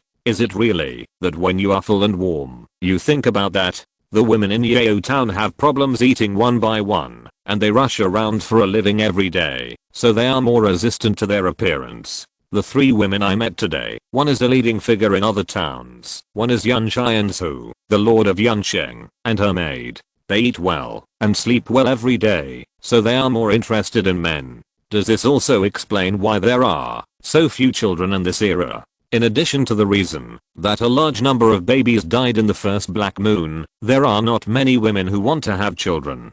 As far as Chang Ning knows, whether it is Yao Town or Yuncheng, there are very few so-called monogamous families in the human gathering points of this era. There are very few men like Xiao Da who talk a lot but actually stay with a woman and have children. Most of the time, everyone is more open-minded. If a woman gets pregnant, the child is usually raised by the woman alone. Although there is a system of collective food supply, it is still difficult for a woman to raise a child. When their own survival is a problem, many women in this era don't even bother to look at men, let alone reproduce. Yun Xianzu didn't know that her words could make Chang Ning's thoughts drift so far. Seeing that he didn't answer, she said, "Thank you for sending my sister home. Please sit down." Chang Ning smiled at her and introduced himself. "My name is Chang Ning. I'm Kian's good friend. I'm from Yaozen. My awakened ability is the master of Stargate construction." Then he followed the direction Yun Xianzu pointed and found a chair with soft animal skin and sat down. "Master of architecture?" Yun Xianzu bit her lip lightly. "We had a master level awakener of the architecture department in Yuncheng 100 years ago. That master left behind many architectural miracles, but after that, no one in Yuncheng has awakened this ability." Chang. "Well, brother Xiao, if you don't mind, you can stay in Yuncheng for a while and help us with some fortifications. Of course, we in Yuncheng never treat anyone with ability unfairly." Chang Ning nodded. "Since Yuncheng is Kian's home, I'm also Kian's friend, and I should do what I can." This woman is obviously trying to win him over. Chang Ning just introduced himself and added the awakening ability of Master of Architecture because he also wanted to stay in Yancheng for a while. He had to show enough strength and prove that he was worthy of being treated well and helped by Yancheng so that he would have the opportunity to go to the 168th floor of Yancheng to find Richard's remains. As soon as he introduced himself as a top awakener, Yanxiansu immediately followed his words and began to win him over and even threw out the relic of the master level awakener of the architecture department master in Yancheng to attract him. Although she looks weak, this woman is definitely not simple to succeed her father as the city lord. At this time, Yan Qian took Yan Xiansu's hand and whispered, "Sister, I heard outside that you succeeded the city lord. Where is dad?" Dad? Yan Xiansu's eyes were red again. On the day when the black moon ended, my 5th uncle, 7th uncle, Huan Qian, Jia Yao and I went to find my father and asked him to host the Qiang festival. However, we knocked on the door for a long time that day, but my father didn't open the door. Later, we felt something was wrong. Huan Qian broke open the door of my father's bedroom. After we went in, we found that the room was empty. Did dad disappear? Yan Qian asked worriedly. Yan Xiansu nodded. Since then, we haven't seen father again. Until a few days ago, everyone felt that Yancheng couldn't be leaderless, so they nominated me as a successor city lord. Disappeared in the black moon? Chang Ning remembered that in this era, people generally didn't go out in the black moon and lived on stored food. They would go out to find food after the black moon was over. According to Yan Xiansu's description, her father, the old city lord Yan Yi, should have stayed in Yancheng during the black moon, but he disappeared just after the black moon. Have you looked for him? Yan Qian asked again. We searched the entire Yancheng, including the Judicial Bureau, the Police Bureau, the Internal Affairs Bureau, the fleet and the hunter team. All the people who could be mobilized were mobilized. We searched the entire 17th to 21st floors hand in hand many times. We even went to the 3rd floor on the ground and the underground floor. We searched all places near Yancheng, but we couldn't find any trace of my father. Chang Ning interrupted. Did anyone see the old city lord during the black moon? Yan Xiansu nodded. Although my father didn't go out much during the black moon, he always met with everyone. Every 5 days, Uncle 5 and Uncle 7, as well as the directors and captains, would hold a small meeting, and my father would attend most of them. When was the last time anyone saw the old city lord? Probably 3 days before the end of the black moon. Yan Xiansu hesitated. Uncle 7 seemed to have entered my father's room. Uncle 7. Yan Qian was startled by what Chang Ning had said to her and turned to look at Chang Ning. Uncle 7. Did he show any abnormal behavior after the old city lord disappeared? Chang Ning pondered for a moment and asked Yan Xiansu. Originally, Uncle 5 and Uncle 7 were very kind to Qian and me. But ever since Qian left without saying goodbye in front of the black moon, their attitude towards me has been very strange, a little cold, and a little hostile. After my father disappeared, they were even more harsh on me, with almost undisguised hostility. Chang Ning thought for a while, then asked, then why do they still support you to succeed the city lord? They don't support it. Actually, I was the city lord because everyone supported me to take the position when they were out a few days ago. They have been entangled with their factions these 2 days, and it seems that they are not going to give up with me.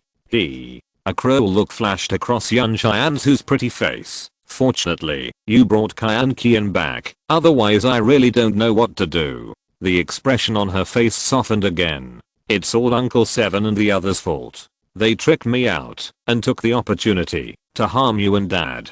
Young Qian was indignant. Sister, tell me, what should we do next? Chapter 34 Decomposer. We can't act rashly for now. Yan Xiansu pondered for a while and spoke softly. Young Qian raised her eyebrows. Why? Dad is missing. It must be Uncle 7 and the others who hit him. If we don't quickly defeat them and find out where dad is, what if something happens to dad? Chang Ning wanted to tell Yan Qian that your father has been missing for more than 10 days. If something happened, it would have happened a long time ago. But looking at the anxious face of the 9-year-old girl, he chose not to say it. Yan Xiansu stood up and paced back and forth barefoot on the carpet. covered with animal skins. Young Kai and Qian's eyes followed her figure. After a long while, Yan Xiansu suddenly stopped and said, although when my father was here, he had publicly stated more than once that he wanted me to take over as the city lord after him. But I have just taken office after all, and the city is not united yet. Only the police chief Huang Kan firmly supports me. Hunter team captain Ko Jinglong and fleet captain Jai Yao are now watching.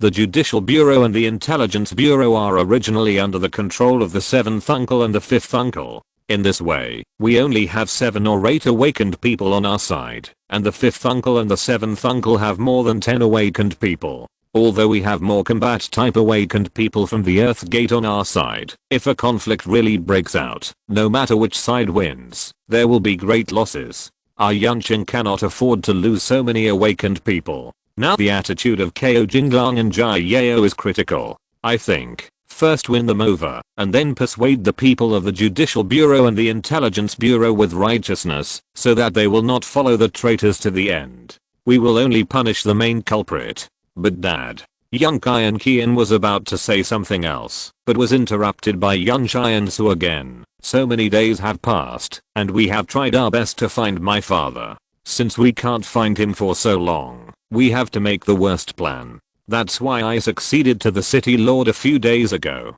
Otherwise, if there is still hope for my father to come back, what am I doing as the city lord? Kai and Qian.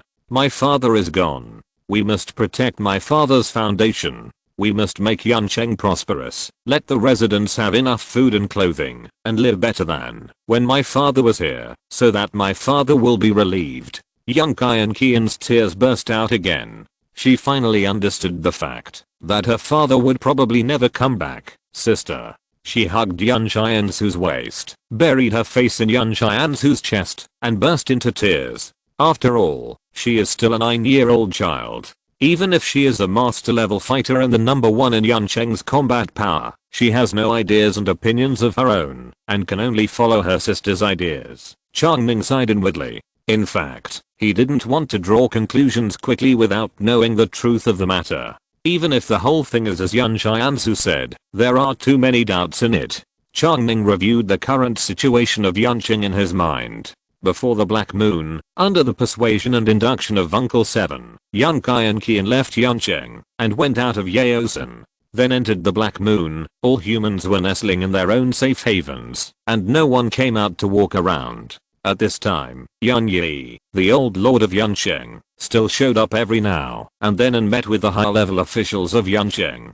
But when the Black Moon passed and the sun shone on the earth again, Yan Yi disappeared inexplicably. Everyone in Yanqing searched carefully inside and outside the buildings of Yanqing, but did not find any trace of Yan Yi, nor did they find his body. After more than 10 days of chaos, on a day when Uncle 5 and Uncle 7 were away, Yan Xiansu announced that he would take over as the new lord of the city. The only thing that can be confirmed about the whole thing is that there must be a traitor inside Yanqing. In the Black Moon, someone must have done something in Yanqing to lose the old lord Yan Yi. It must not be done by someone outside. Nothing else can be judged. However, Chang Ning once heard Yan Kai and Qian say that Yanqing used to have a ability inheritance system, and the old city lord Yan Yi was the adopted son of the previous old city lord. Every city lord will adopt the awakened children in the city as their adopted sons and train them carefully. Before the city lord dies, the position of the next city lord will be passed to the strongest adopted son. However, Yan Xiansu is Yan Yi's biological daughter, not an adopted son. After Yan Yi disappeared, Yan Xiansu succeeded to the throne. It seems a bit strange. In fact, according to strength, Yan Kai and Qian is the strongest competitor for the next city lord. Thinking of this, Chang Ning looked up at Yan Xiansu, who patted Yan Kai and Qian's back, comforted the emotionally broken little girl, and gave him a wry smile. Excuse me, Miss Yan, what is your awakening ability? Chang Ning asked this question as if chatting. My ability is a master level decomposer. Yan Xiansu also answered calmly. Master of decomposition? Yes, the ability of the Stargate decomposer system is rarely seen in the outside world, but in our cloud city, almost every generation will have this ability awakened.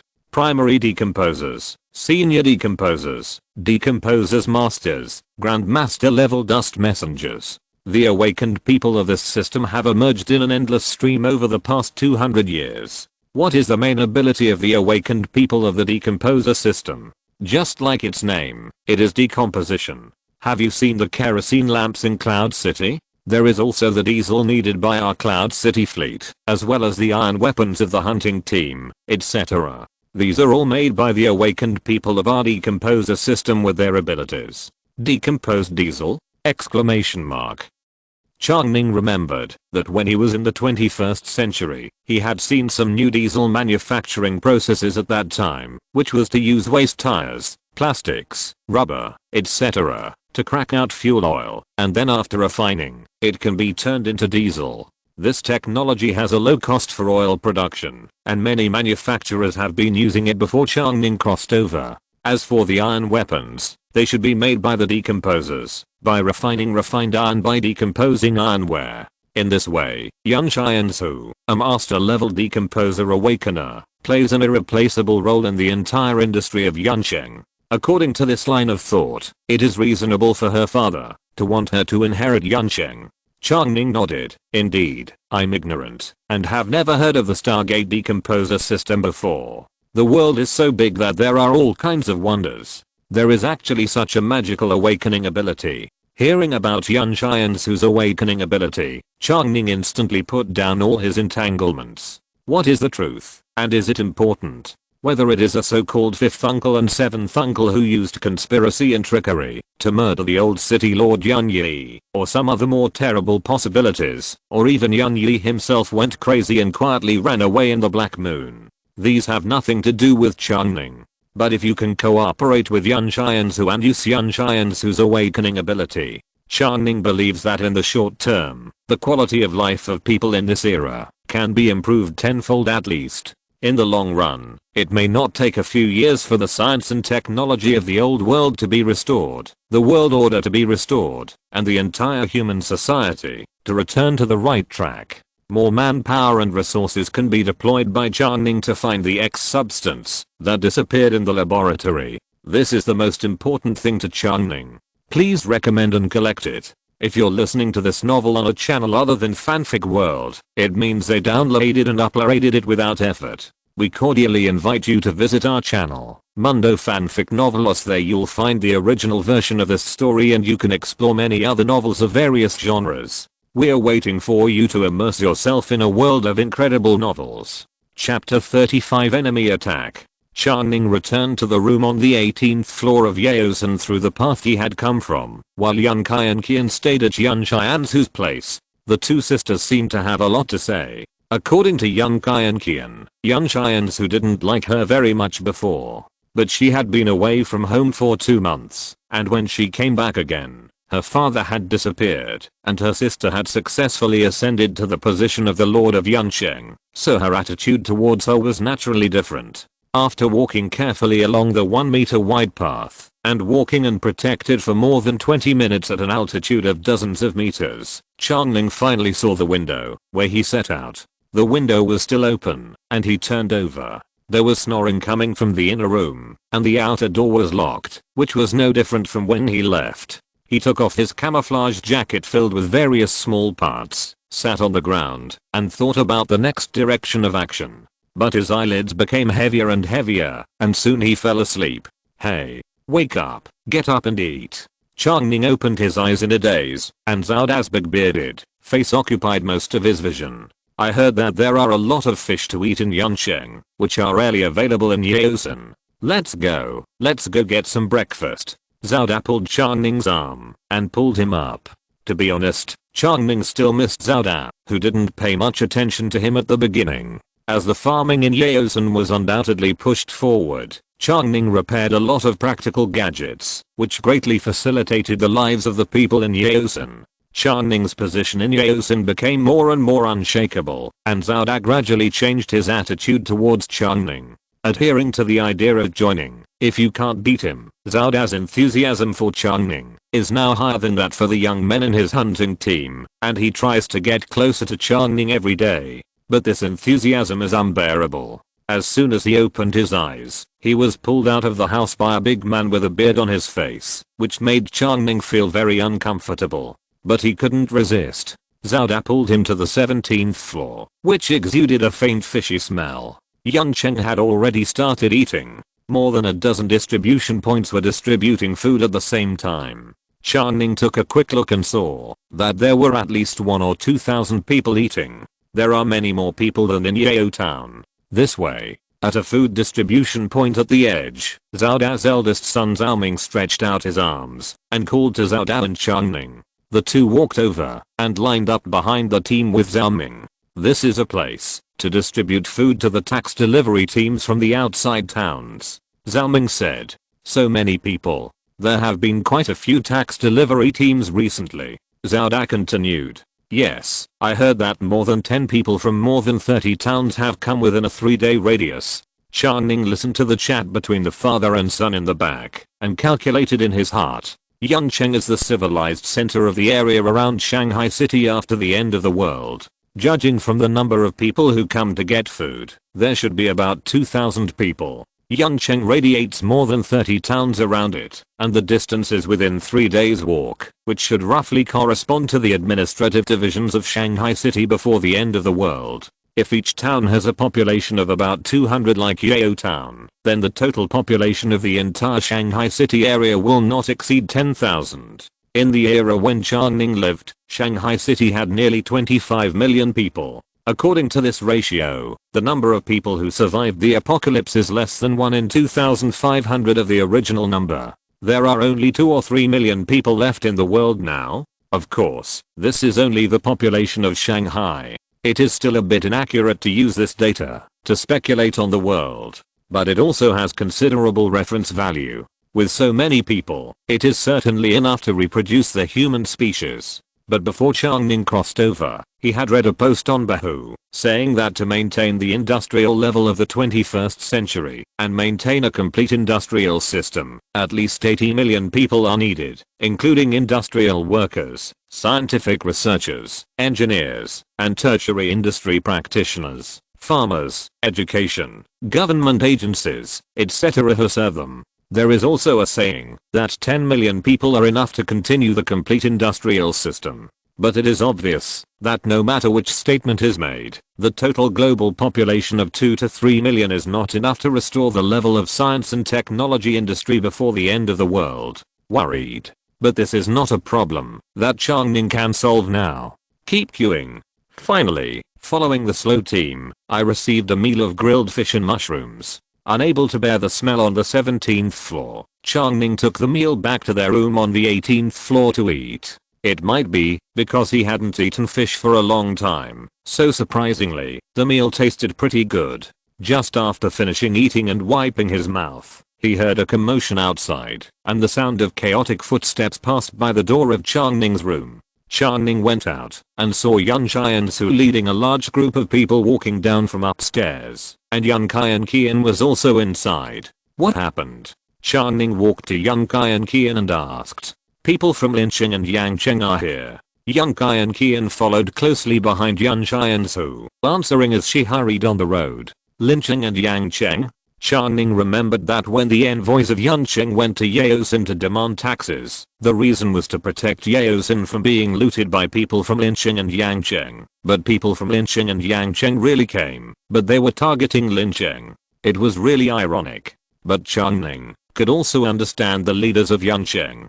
After the disappearance of the old city lord Yun Yi, without his captain awakening ability blessing, it should become very difficult for them to go out to sea to fish and get food. At this time, facing the threat of Lincheng and Yangcheng, the ability to obtain food is further reduced. In this case, it is a normal choice to ask the weak outer towns to hand him food. Everyone quickly passed through the corridor and came to the large balcony with a wooden elevator on the 17th floor. This large balcony is not consistent with the place where Chang Ning came up yesterday. There should be several such balconies around the buildings in Yuncheng, corresponding to different directions. The weather today is a bit gloomy, and the view is not very good. The balcony is very large, and dozens of people stand on it, without any crowding. Yun Qiansu stood in the front, followed by a young man in his 20s and young Kian, and then behind, there were 3 middle-aged people in their 40s and 50s, and a woman in her 20s. In addition to the local awakeners in Yancheng, many people who came to pay taxes from other towns also crowded on the balcony to watch the excitement. Where are the people? Didn't they say someone was going to cause trouble? Chang Ning squeezed next to young Kian and asked. Just now, the scouts reported that the people from Linqing and Yangqing have crossed the river and will arrive at the city in about an hour. The weather is not very good today, otherwise we should be able to see them now. Yan Xiansu looked carefully at the forest ahead and returned. Oh, I see. Chang Ning nodded, took out his military binoculars from his bag, searched carefully in the forest for a while, and saw a group of people in the shadows. There. He pointed in that direction. What's that in your hand? Can it see so far? Yan Xiansu turned his head to look at Chang Ning, staring at the binoculars in Chang Ning's hand curiously. Oh, this is called a telescope. Chang Ning handed her the telescope. Look out from here. Aim in that direction. Yes, that's it. Do you see it? I see it. Yan Xiansu held the telescope in his hand, reluctant to let it go. Did you make this? Chang Ning shook his head. It wasn't me. It was made by an inventor in Yaosun. His name is Zun Lu.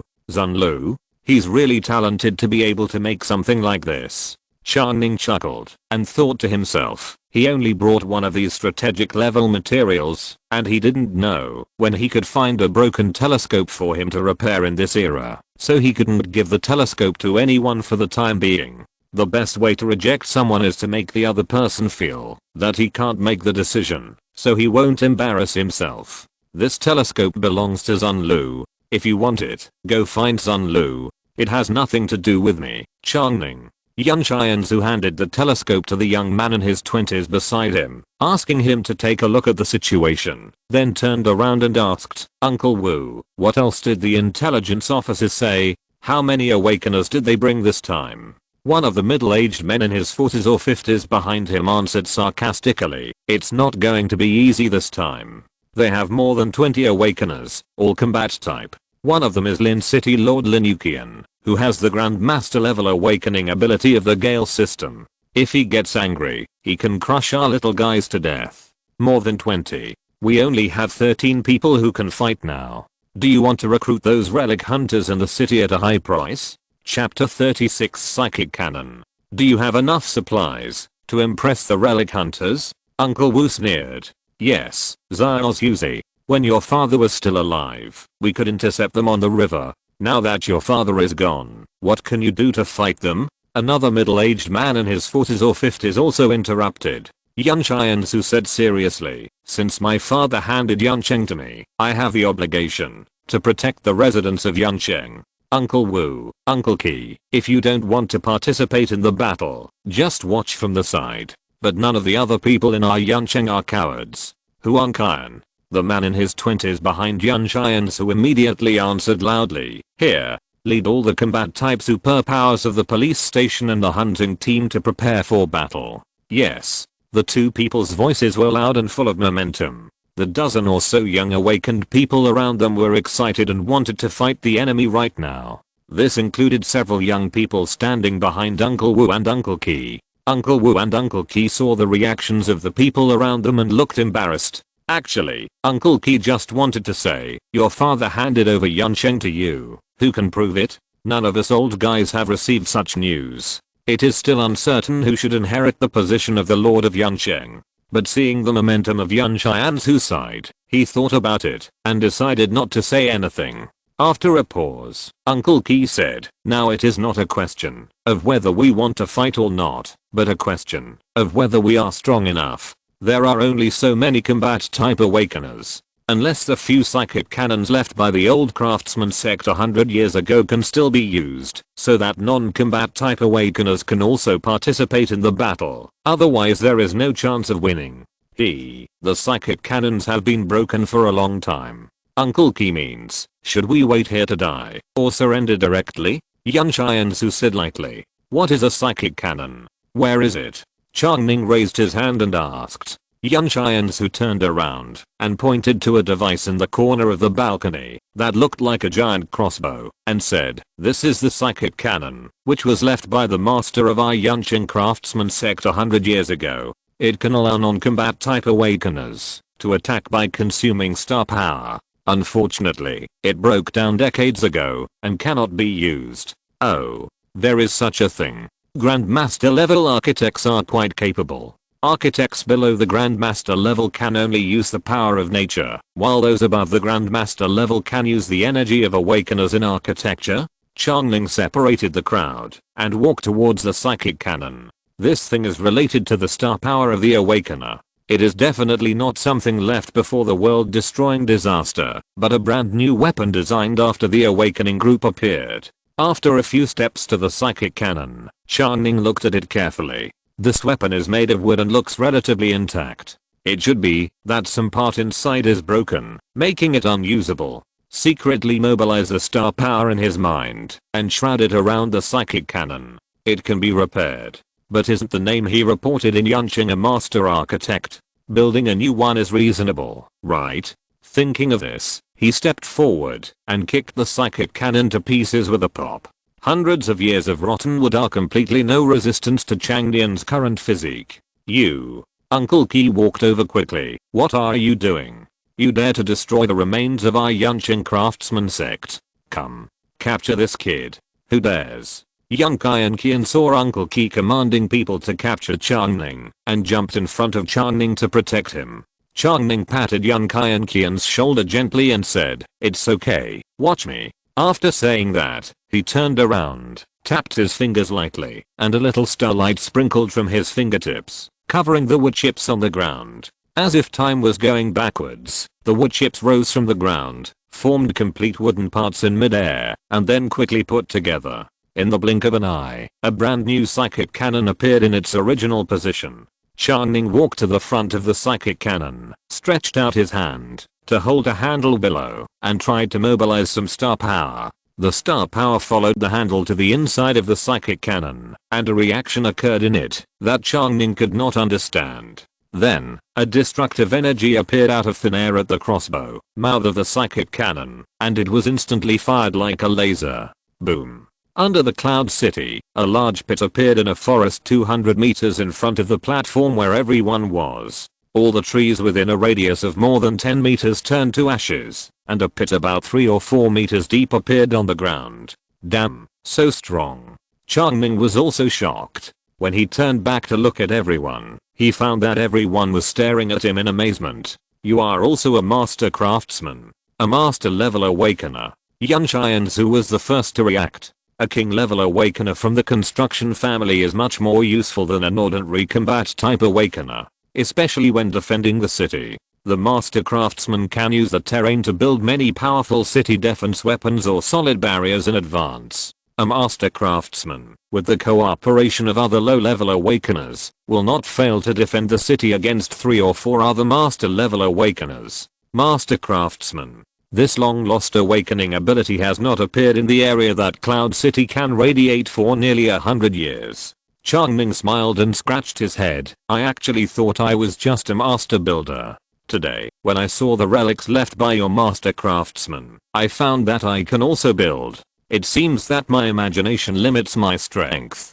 Great. Brother Ning, there are 3 more psychic cannons here. Let's repair them together. Young Qian Qian jumped and pointed in another direction. Chang Ning had also seen that there was a psychic cannon installed in each of the 4 corners of this large balcony. So he followed suit, walked over one by one, kicked the original psychic cannons into pieces, and then used the repair ability to repair them one by one. Time is urgent, and there is no time to find other construction materials. Forgive me. Forgive me. It doesn't matter. Maintaining strength and staying alive is the most important thing. Yan Xianzu said calmly. Then she turned to the awakeners in Yunqing behind her and said, all combat awakeners, gather at Huang Kan's place.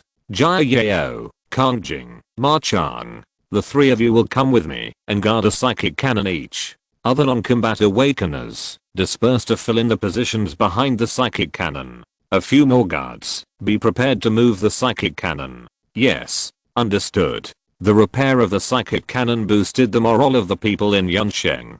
Several young female awakeners from Yuncheng and other towns looked at Chang Ning with a different look. Am I so charming? Chang Ning touched his chin and complained in his heart. Hey, Xiao, your 7th uncle and I are the best at controlling the psychic cannon. We are both master level awakeners, and Kanjing and Ma Chang are just high level awakeners. The 5th uncle suddenly stood up and said to Yun Xianzu. Yun Xianzu glanced at his 5th uncle and said, don't you two want to fight? Why do you come here to ask for a psychic cannon? The 5th uncle took a few quick steps and came to Yun Xianzu and said, we didn't say we didn't want to fight. From the beginning to the end, we said that the enemy is strong and we are weak and we can't defeat them. Now we have a new psychic cannon. We think we can fight. Oh, is that so? Yun Xianzu stared at the 5th uncle. Of course. Although we two brothers are dissatisfied with your unclear promotion, we are still part of Yuncheng.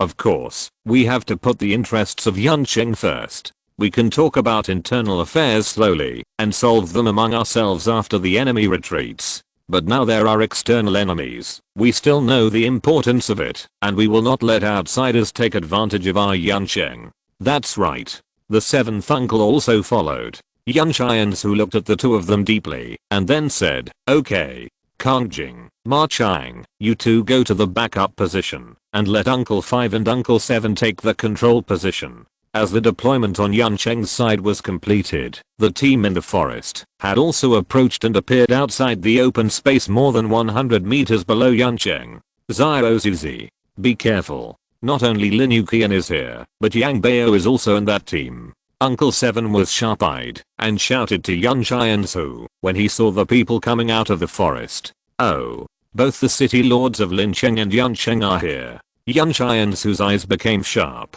The team below had about 20 to 30 people standing 100 meters away from the Yuncheng building and stopped. Chang Ning looked carefully and saw a man and a woman at the head of the team. The man was a thin middle-aged man and the woman was an extremely pretty young woman. They should be Lin Yuqian and Yang Bao. Lin Yuqian raised his hand and waved to the team behind him, and a young man in camouflage military uniform walked out quickly. Camouflage uniform? Is it the inventory before the end of the world? Chang Ning was thinking. The young man bowed to Lin Yuqian, walked out of the team, and shouted to Yuncheng, listen, young and old men of Yuncheng. Your city lord is a shameful thief. I have brought the masters of Lincheng and Yangcheng to punish her. Hand over that woman, and I guarantee that everyone will be safe. Yun Xianzu frowned and responded, are you coming for me? Good. Yun Xianzu, am waiting here. Come on. But the man sneered and said, bah. Do you also deserve the surname Yun? Chapter 37, Thymus and Brain Glands. Chang Ning walked up to Yun Xianzu and asked, who is this person? He's so boastful. Yun Xianzu put her hand on the firing wrench of the psychic cannon, pursed her lips, and shook her head, saying, I don't know him. The man continued to shout from below, I'll count to 10, and City Lord Lin and City Lord Yang will start to fight. Think about it. 1, 2, see. Before he could shout out the 3 words, there was a bang from the balcony on the 17th floor, and then the man covered his chest with an expression of disbelief, and fell to the ground. A pool of blood flowed out from between his fingers covering his chest. Chang Ning blew on the muzzle of the Desert Eagle and said, so noisy. The morale of Yuncheng was greatly boosted. Well done. Yun Xianzu said with a smile. Brothers ironing, you're getting more and more accurate. Yun Qian also said beside him. What is this? Is it also a psychic weapon? Jia Yao, the captain of the fleet who controlled another psychic cannon, asked as he looked at the Desert Eagle in Chang Ning's hand. Oh, this has nothing to do with awakened people or psychic power. Ordinary people can use it too. Chang Ning explained. Is this a pistol? Yun Xianzu also looked at the Desert Eagle. Chang Ning nodded. A weapon from the old world? No, this is new. Did you make it? Ah, not me. I have a friend, the great inventor. His name is Zun Lu. Great inventor? Which awakened person is he? Why haven't I heard of him? Not an awakened person from any department, but a very smart person who can make a lot of strange things. Oh, your friend is very interesting. I want to meet him. There will be a chance. Chang Ning laughed awkwardly and ended the conversation. He himself did not expect to shoot the man to death with one shot. The distance from the 17th floor platform to the position where the man stood was at least 200 meters. And the effective shooting distance of the Desert Eagle is 200 meters.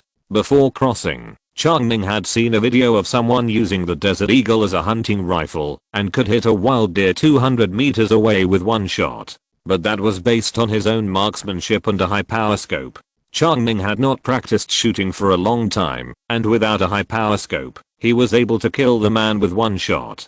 He also felt that there was a lot of luck involved. Moreover, that person should not be an awakener, but the weakest one among the group of people below. While thinking, the voices of the two city lords Lin Cheng and Yang Cheng came from below, which seemed to confirm his thoughts.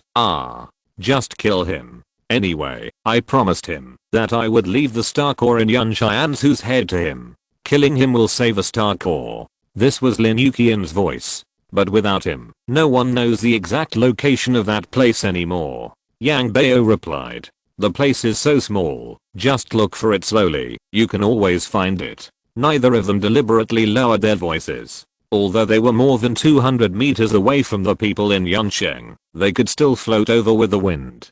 Chang Ning had sharp ears and eyes, since he became an awakener, and he could actually hear most of it. Their conversation suddenly exploded in Chang Ning's mind, solving several questions that Chang Ning had long had, leaving him standing there.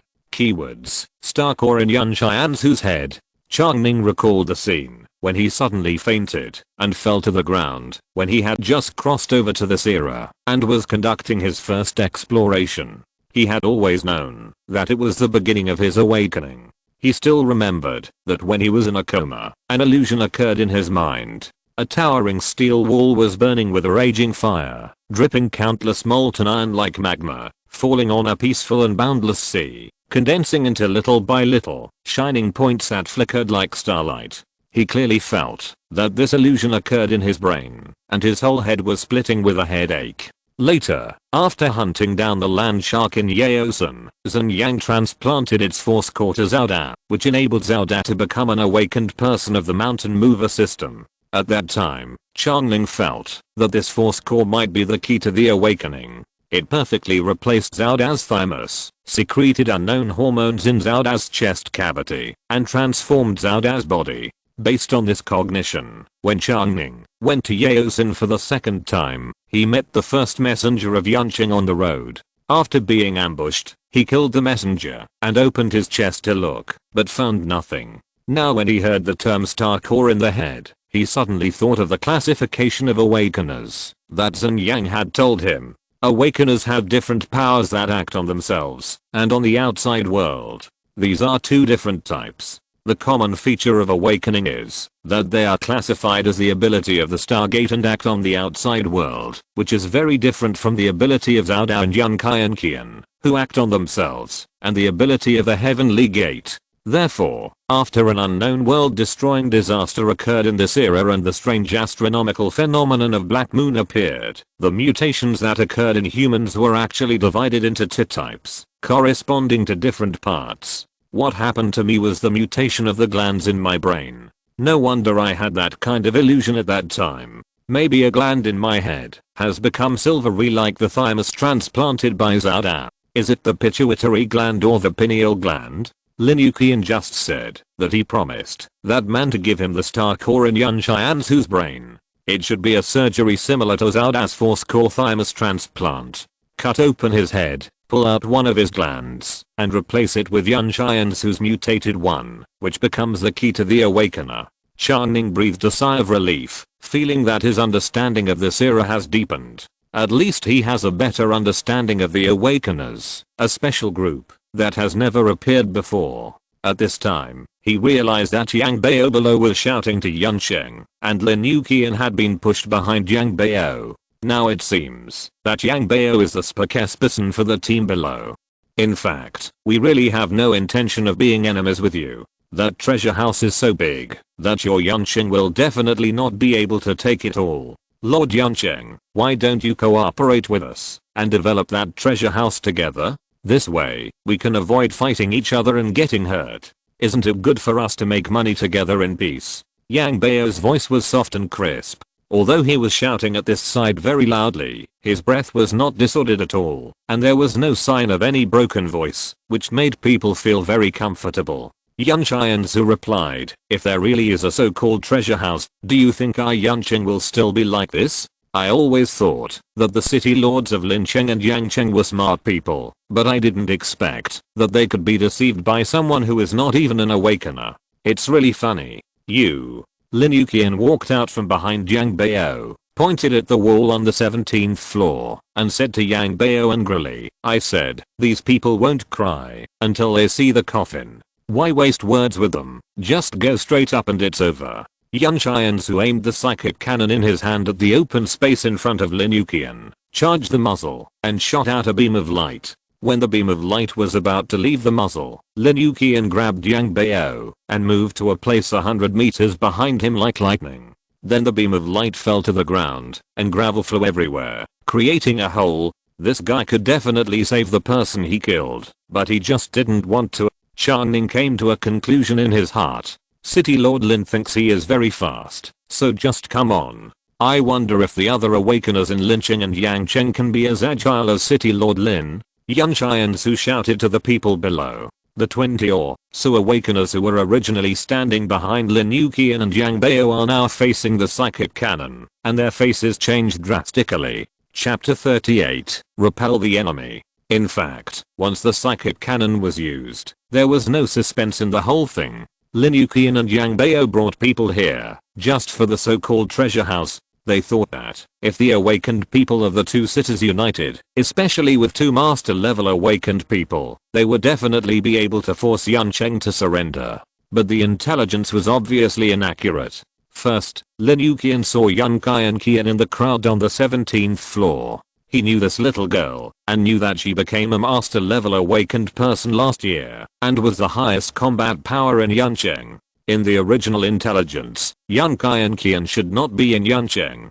Then there was Yan Xianzu's psychic cannon. They also knew about psychic cannons, but didn't Yancheng's psychic cannons say that they were all damaged decades ago? Why could Yan Xianzu shoot so casually? Lin Yuqian wanted to throw her, but when he saw that he only had Yang Bao in his hand, he held back and didn't throw her. If you force the attack on the city, it doesn't mean that you can't attack it. But there will definitely be heavy losses. Losing so many awakened people for a treasure house that they have never seen is really not a good deal. Lin Yuqian's face changed several times, and finally he gritted his teeth and turned to Yang Bao and said, how about retreat? Yang Bao nodded. What are you waiting for? If you don't retreat, Lin Yuqian, shouldn't I say a few harsh words before retreating, like I will definitely come back? Yang Bao was speechless and rolled his eyes and said, if you want to shout, shout it yourself. He then said to the trembling awakened people in front of him, hey, people from Yangcheng, retreat with me. Lin Yuqian's figure was erratic, and he came to these awakened people in an instant and whispered to the awakened people in Lincheng, you follow Yang Bao. What about you, the city lord? Several confidants looked a little anxious. Lin Yuqian did not answer, but continued to float forward. His thin body was like a bamboo pole in the wind.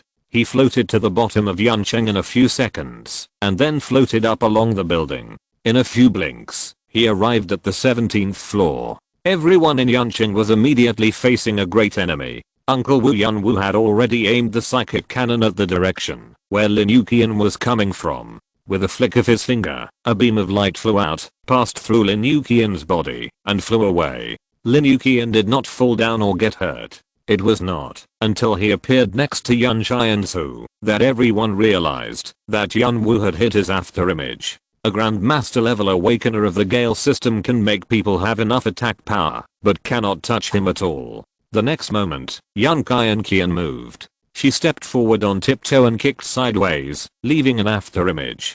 Her small foot kicked at Lin Yuqian's chest. The speed and posture made people have no doubt that, if this kick was real, Lin Yuqian's chest would be pierced on the spot. Bang! The sound of flesh hitting flesh. Lin Yuqian's figure appeared at the edge of the 17th floor. He covered his left arm, his lips turned pale, and he trembled and said, me. I'll come back to ask for a fight next time. Humph. This kick actually kicked his arm. Judging from the way his left arm was hanging freely, I'm afraid the bones inside were broken. After he finished speaking, his entire body seemed to be weightless, and he flew directly from the 17th floor, seemingly slowly but actually quickly, and landed on the ground about 100 meters below. At this time, Yang Bao and their large group of awakened people had already left 500 or 600 meters. Young Qian Qian was about to chase him, but Yun Xianzu stretched out his hand to stop her. Forget it, if you chase him alone, you can't catch up with him. If he and Yang Bao meet up, you will also suffer. The little girl pouted angrily. Are you just going to let it go? Yun Xianzu touched her head. You have been very powerful today. If you were not here, we would have to lose at least a few people before we could drive him away. Okay. Young Qian Qian was unhappy and turned back to the Yuncheng building. Yun Xianzu looked around and said slowly, everyone performed very well today. We didn't let down the momentum of our Yuncheng. There will be extra meals on the 17th floor tonight. There will be wine to drink. Everyone come. And everyone from other towns, thank you for coming to support us. Especially Chang Ning Jiangzhang, you have helped our Yuncheng a lot. Everyone come to the 17th floor tonight to have a party. Great. Everyone got excited when they heard that there was wine to drink. In this era, when people can't even get enough food, wine is an absolute luxury. I just don't know if their wine is left from the old world or brewed by themselves, Chang Ning thought. If it is left from the old world, wouldn't it be a well-aged wine of more than 300 years? However, this is only limited to spirits above 40 degrees. If the degree is too low, the taste will get worse as the storage time gets longer. Wine below 10 degrees has a strict shelf life and will deteriorate after the shelf life. Yun Xianzu sent a few people to track the traces of the awakened people in Lincheng and Yangcheng. After ensuring that they left the scope of Yuncheng, he called everyone back to the building together.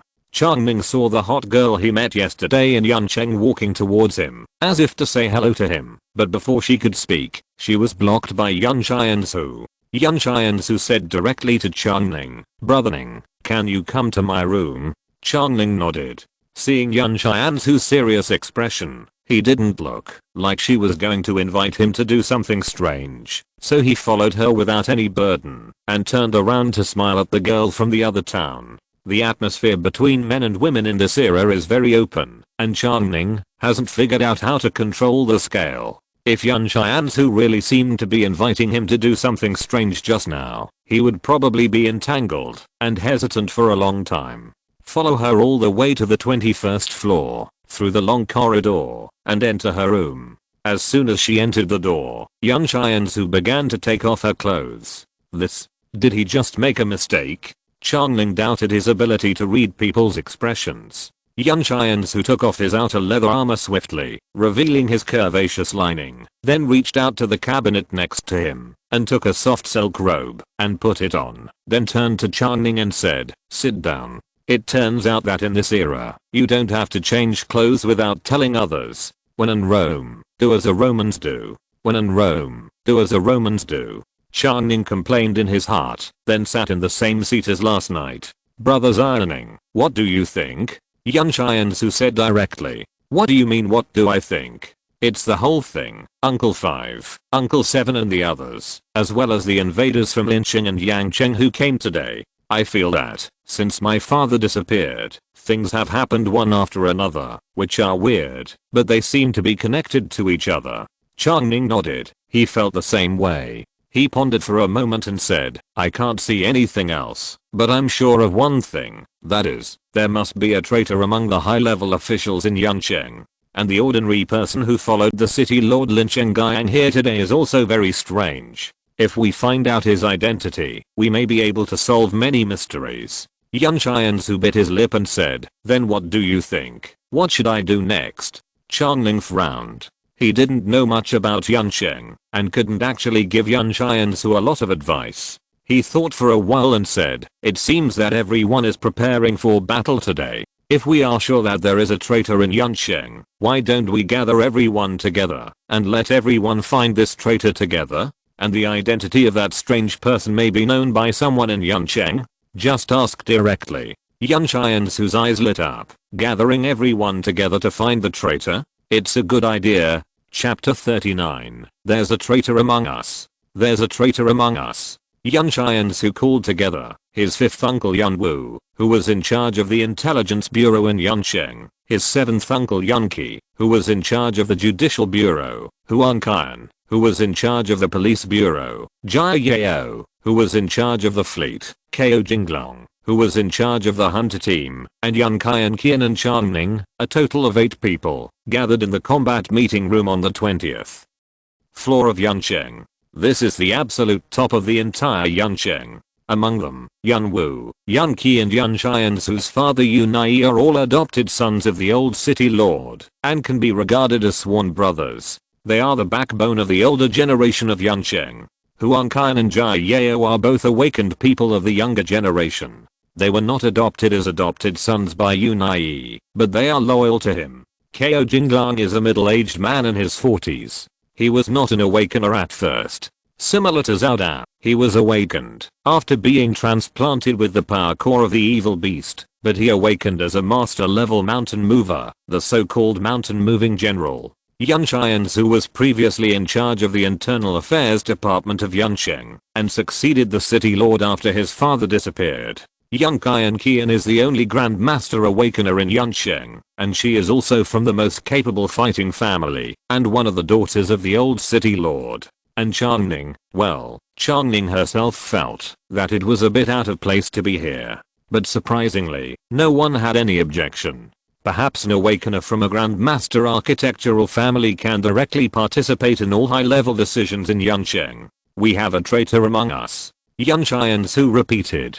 Among everyone present here, we can be sure that Chang Ning and Qian are not traitors. Everyone else is a suspect. Now, we have to find the traitor together. Everyone, please speak. Uncle Wu, you go first. Yan Wu moved his mouth, thought for a long time and said, "Seventh brother, you have a good brain. You speak first." Yan Qi nodded. Then I'll say a few words. Then he turned to Yan Qian Qian and said, "Qian Qian, you know me. Did I give you all the candies you ate when you were a child? Your father is my eldest brother. Although my eldest brother and I are not brothers, our relationship is better than that of brothers. I'm in charge of the judicial bureau. If anyone harms my eldest brother, I will be the first one to not let her go. She must get what she deserves." As he said that, he glanced at Yan Xiansu, and then continued, "Although my eldest brother is not good at fighting, he is also very strong. The person who can make him disappear silently must be the person he trusts the most.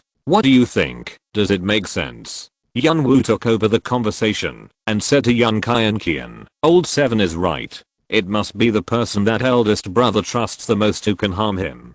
Qian Qian, you know me too. Every time the messengers bring back some fun things outside, I think of you and send them to you to play with, right?" Yan Qian Qian tilted her head and looked at the two of them. "Speaking of the people that dad trusts the most, aren't you two the ones?" Yan Wu was speechless and turned to look at Yan Qi. Yan Qi's face also turned red. He snorted and said, Qian, you are still young. But today things have come to this point. I'm not afraid to talk about it in front of you." That's right. On the surface, it seems that the eldest brother trusts me and the fifth brother very much, but in fact, he is wary of us everywhere. What is the tradition of Yansheng? The city lord wants to adopt the most capable awakened children in the city as his adopted sons to ensure that we will always be strong and survive in this cruel world. But the eldest brother, he didn't adopt a single adopted son until he disappeared, right? We all know what he was thinking until he placed his hopes on you and your sister. He did this, and the fifth brother and I didn't say anything. We still support him and stand by him as always. After all, you and your sister have also awakened. But he doesn't trust us. Even.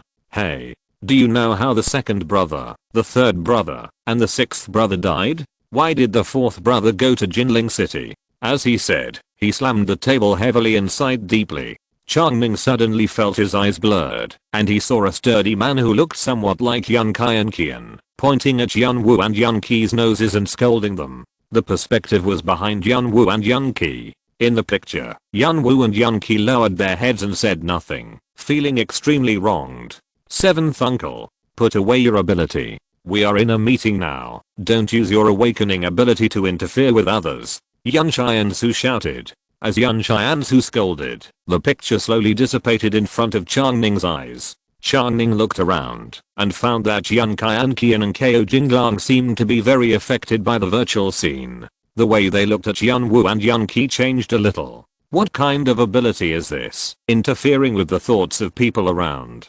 Chang Ning secretly guessed in his heart. Yan Wu reached out his hand to stop Yan Xianzu from speaking and said, 7th brother, put away your abilities. Without them, everyone can understand what you are saying by thinking about the past scenes. He stood up again, stared at everyone, and said, 7th brother is right. We are loyal to our eldest brother, but you should also think carefully about how he treated us. After that, he sat down angrily. Huang Qian took over and said to everyone, if the old city lord treats you badly, wouldn't you have a motive to commit a crime against the old city lord? He is the police chief of Yancheng, with sharp eyes and sonorous tone. After saying this, he looked at Yan Qian and Chang Ning again and said, Qian, you also know me. I have always. As he said that, he turned his head and glanced at Yan Xianzu, his face a little red. I have always had a good impression of your sister. Although the old city lord did not agree to anything, he has always encouraged me to pursue your sister. Why are you saying this? Yan Xianzu interrupted. That is to say, now that the old city lord is gone, there are simply many more obstacles in my pursuit of you. That's why I'm the most loyal to the old city lord, and I most hope that he lives a long and peaceful life. In fact, he trusts me the most and put the Yancheng police station in my charge. But, alas, I have failed the old city lord's trust. He has been missing until now, and the truth has not been found out. However, I will not give up. I will definitely firmly protect Yan Xianzu as the new city lord of Yancheng and find out the truth about the disappearance of the old city lord. After saying that, he patted Yan Xianzu's chest and sat down. Yan Xianzu held her forehead and said, okay, then I'll say something. The old city lord is my father. I believe everyone has witnessed the relationship between me and my father. Who can say that I have anything to do with my father's disappearance? Can you ask yourself with your conscience? She stared at Yan Wu and Yan Qi for a long time, and then said, besides, before my father disappeared, I was in charge of the Internal Affairs Bureau, in charge of all the material distribution in Yancheng. In Yancheng, I had the final say. Except for my father, who else can command me? When my father was alive, he often told everyone that the future development of Yancheng would depend on Xiao Zuzi. This is a clear indication that I have to take over as city lord in the future. If 100 years later, my father's time is up, he will definitely arrange everything properly. Now that he has suddenly disappeared, I was caught off guard when taking over Yancheng. Not to mention that the Intelligence Bureau and the Judicial Bureau have been against me these days, even the fleet and the hunter team. Ask yourselves, have you respected me, the new city lord, these days? Then he looked at Jia Yao and Ko Jinglang again. My father is missing, and I'm the biggest victim. Whoever can take advantage of the chaos to overthrow me and overthrow my father's long cherished wish must be the biggest suspect. After saying this, everyone's eyes were focused on Yan Wu and Yan Qi. Seeing that no one continued to speak, Chang Ning said, then Captain Jia, Captain Ko, what do you two think? Everyone's eyes fell on the two people who had remained neutral. Chapter 40 Interests and Combinations. Time goes back to an hour ago. Yancheng, 21st floor, Yan Qian's room. Yan Qian sat in the inner room eating the candy Chang Ning gave her and didn't care what happened in the living room outside. In the living room, Chang Ning and Jia Yao sat opposite each other. Captain Jia, since the old city lord disappeared, your fleet's work has been very difficult, right? Chang Ning handed Jia Yao an energy bar, tore one open, and ate it while slowly speaking. Jia Yao was called here by Yan Qian's trusted maid and thought Yan Qian was looking for her for something. As a result, after entering the room, she saw Chang Ning sitting there carelessly, and her eyes turned, and she understood most of it. She nodded and said, yes. The awakening ability of the old city lord is the key to controlling the fleet. As for me, I'm just a high level weather sorcerer, influencing the wind direction and so on. I have always been helping the old city lord in the fleet. Chang Ning knew that Yun Xianzu and Yun Qianqian's father, the old city lord Yun Yi, had the awakening ability of master captain, and he could perfectly control the fleet of Yuncheng alone. This fleet has always been the foundation of Yuncheng. It can use the rivers around Yuncheng, such as the Dajiang River and Pujiang River, to defend against external enemies, and can also be used to fish and provide food for Yuncheng. Some time ago, Yuncheng sent people to the surrounding towns to collect food. In addition, the old city lord Yun Yi disappeared. It is not difficult to think that there is a big problem with the control of Yuncheng's fleet. So Jia Yao did not deny this. Chang Ning nodded. What kind of ships are used in Yuncheng's fleet now? What kind of ships? Jia Yao was a little confused about this question. She frowned slightly and said, of course they are wooden ships. There are also some ships that have been modified by the old city lord and driven by engines. There are more than a dozen of them, all kinds of things, and each ship is very different. This is similar to what Chang Ning thought. The destruction of the world has happened for 300 years, and the ships of the old world cannot be preserved until now. However, Yuncheng has always had a fleet. 100 or 200 years ago, it may have used ships from the old world. In addition, Yuncheng has always had awakened people of the decomposition system, which can continuously provide diesel to ships. So the people of Yuncheng are not unfamiliar with ship engines. But now almost all the ships of the old world are unusable. We can only find some engines that are still intact and barely usable, dismantle them and install them on the newly made wooden ships. Chang Ning smiled at Jia Yao and said, Captain Jia, do you know the iron ships of the old world? Jia Yao nodded. Of course. Yuncheng has always had the operation methods of iron ships passed down, but the last iron ship sank almost 100 years ago, so now we only know the methods, but we have no ships to use. If I build a few iron ships for you, will your fleet need them? Build iron ships, you mean? Jia Yao's eyes lit up, and he said excitedly, Chang Jiangzang. Are you saying that you want to build the kind of iron ships in the old world for our Yuncheng fleet?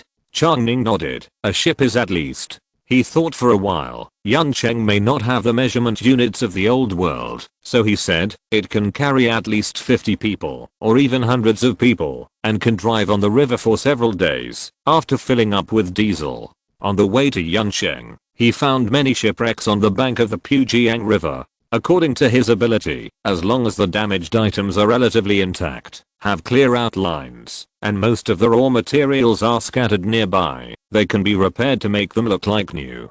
He is still very confident that he can get a few ships from the old world for the Yuncheng fleet. It is unrealistic to have a 10,000-ton giant ship, but at least at this stage, it is not a problem to get them some form of fisher reel or enforcement ships or river cruise boats.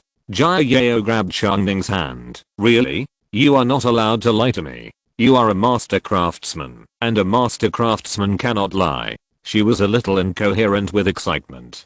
After the disappearance of the old city lord Yun Yi, the fleet, which was originally in the core position of Yuncheng, has become a downstream force in a short period of time. It cannot bring enough food, nor can it defend against attacks from Lincheng and Yangcheng. As the captain of the fleet, she is very frustrated now. If there is a master awakener of the architecture family, Master Craftsman Chang Ning will build iron ships from the old world for them, then her fleet will be able to turn around immediately. Chang Ning smiled and said, don't be too happy.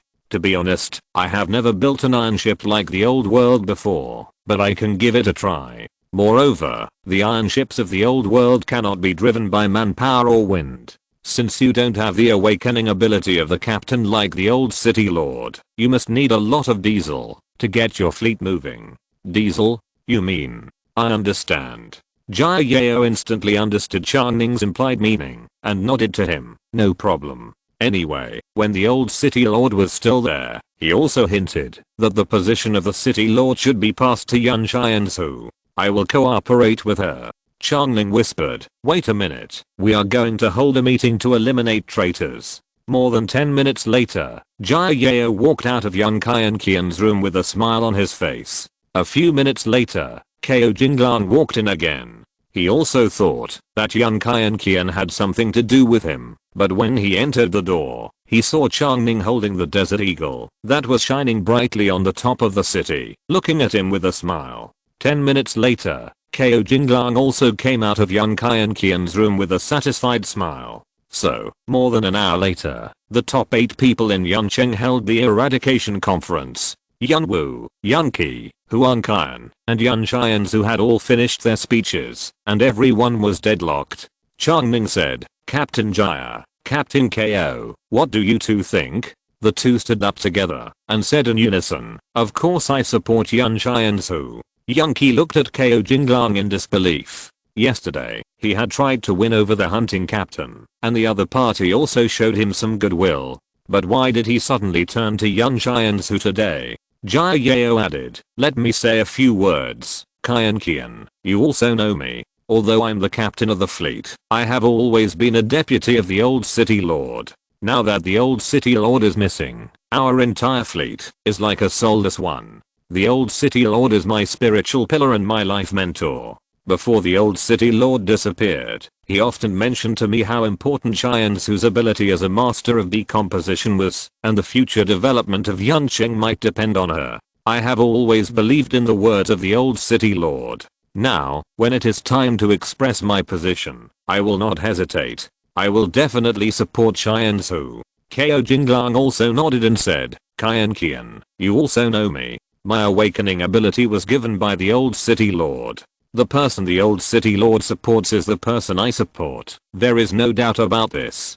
Chang Ning was next to Yun Qian. After appreciating the speeches of the two, he raised his hand and said, "Now, everyone has finished speaking. I believe everyone has their own answer to who the traitor is. I will give you 10 minutes to think about it. After 10 minutes, we will hold a vote and vote out the traitor. Now, let's discuss the second question first." Xiao asked in confusion, "The second question? What other questions are there?" Chang Ning replied, "Today, people from Linqing and Yangqing came to provoke us, and they brought someone who was not an awakened person.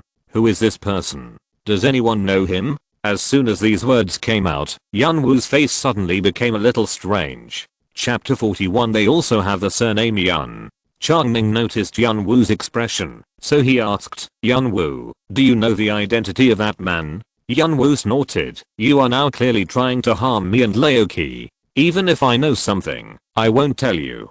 Chang Ning sneered, "You just kept saying that everything is for Yuncheng, and you are loyal to the old city lord. What? Now no one has convicted you and wants to do anything to you, so you don't care about Yuncheng's life or death." Yun Wu rolled his eyes and didn't look at Chang Ning. "Anyway, you have more people, and we brothers can only admit defeat. But don't think you are perfect. Sooner or later, the truth will come out. Then I'll see how you explain to the people of Yuncheng." Yun Xianzu laughed angrily, "Are you still being stubborn at this time? There is no one else here. We are just a few core members, and we all know it. You don't have to act here." Yun Wu sat up straight and said anxiously, "I'm acting? Yun Xianzu, I've watched you grow up since you were a child, but I didn't realize that you are so cruel and vicious." Chang Ning interrupted, "Since you are so innocent, why don't you tell us the identity of that person? Maybe that person is related to the disappearance of the old city lord. If you tell us, and we work together, maybe we can help you get rid of suspicion." Yun Wu's face changed, and he was about to speak, but Yun Qi grabbed his arm and said to him, "Fifth brother, don't be confused. This is the last use we old brothers have for them. As long as we don't say it, they will be cautious and won't kill us immediately. Once time is delayed, maybe things will turn around, and the truth about the disappearance of the eldest brother may surface. You don't want to say it? Let me guess." Chang Ning stood up and paced back and forth behind Yun Wu and Yun Qi. Suddenly, he stopped, patted Yun Wu's shoulder, and said, "I guess that person's surname is also Yun." Yun Wu was startled, turned to look at Chang Ning, opened his mouth wide, and looked incredulous. "Let me guess again. That man left Yuncheng a long time ago." Chang Ning put his other hand on Yun Wu's shoulder. "Am I right?" Yun Qi next to him said anxiously, "Fifth brother, don't listen." As soon as the words came out, Chang Ning made a look at Yun Qian. Young Qian Qian stepped forward and twisted Young Qi's chin. With a click, his jaw was dislocated. He could only open his mouth, but couldn't make any sound. Yun Wu looked at Young Qi's expression, smiled bitterly, then turned around and said to Chang Ning, "You all know everything. Why are you still asking us? Hey, I'm sure we don't know as much as you two old people. City Lord Yun and I have discussed this. Although the old City Lord left some information, it is only a few words after all, and not comprehensive. That's why I came to ask you. It's normal that you don't know too much. Big brother won't say much about this matter." Yun Wu raised his head, showing a look of reminiscence, and then said, "After all, it has been nearly 20 years since that person came last time. At that time, Big Brother had just taken over as City Lord. Oh, I think that person is only in his 30s or 40s? He came here 20 years ago." Chang Ning interrupted and asked. Yun Wu nodded. "More than 20 years ago, that man was still a teenager and came here with his father. They lived in Yuncheng for a long time at that time, so even after so many years, I can still recognize him. What are they here for? What? Of course, they want to return to their position as the City Lord. It's really funny. They have been driven out of Yuncheng for decades, but they still think they are the City Lords of Yuncheng." Chang Ning thought for a moment and said, "The City Lord who was driven out of Yuncheng for decades? Could it be the family that originally had the surname Yun in Yuncheng?" "That's right." Chang Ning nodded. He just heard the man shouting, "You are worthy of the surname Yun" below, and he knew that this person must also have the surname Yun and had a deep relationship with Yuncheng. Yun Wu didn't seem to be very smart. He could say a lot of things with a little deception, but they were all similar to what Chang Ning imagined, and there was no unexpected information. So he continued to ask, 20 years ago, when the old City Lord just took over, they came here. Now, the new City Lord has just taken over, and they are here again. So diligent?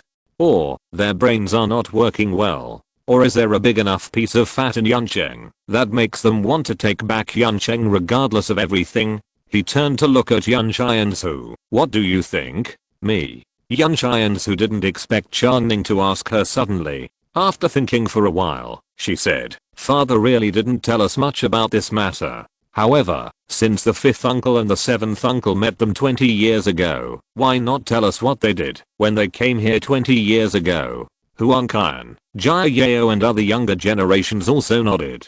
They were also very curious about the origin of that person. A group of people stared at Yun Wu. Yun Wu's lips moved slightly, and then looked at Yun Qi, and finally chose to remain silent. Yun Qi saw that Yun Wu finally shut up, and his body relaxed. Chang Ning was secretly annoyed.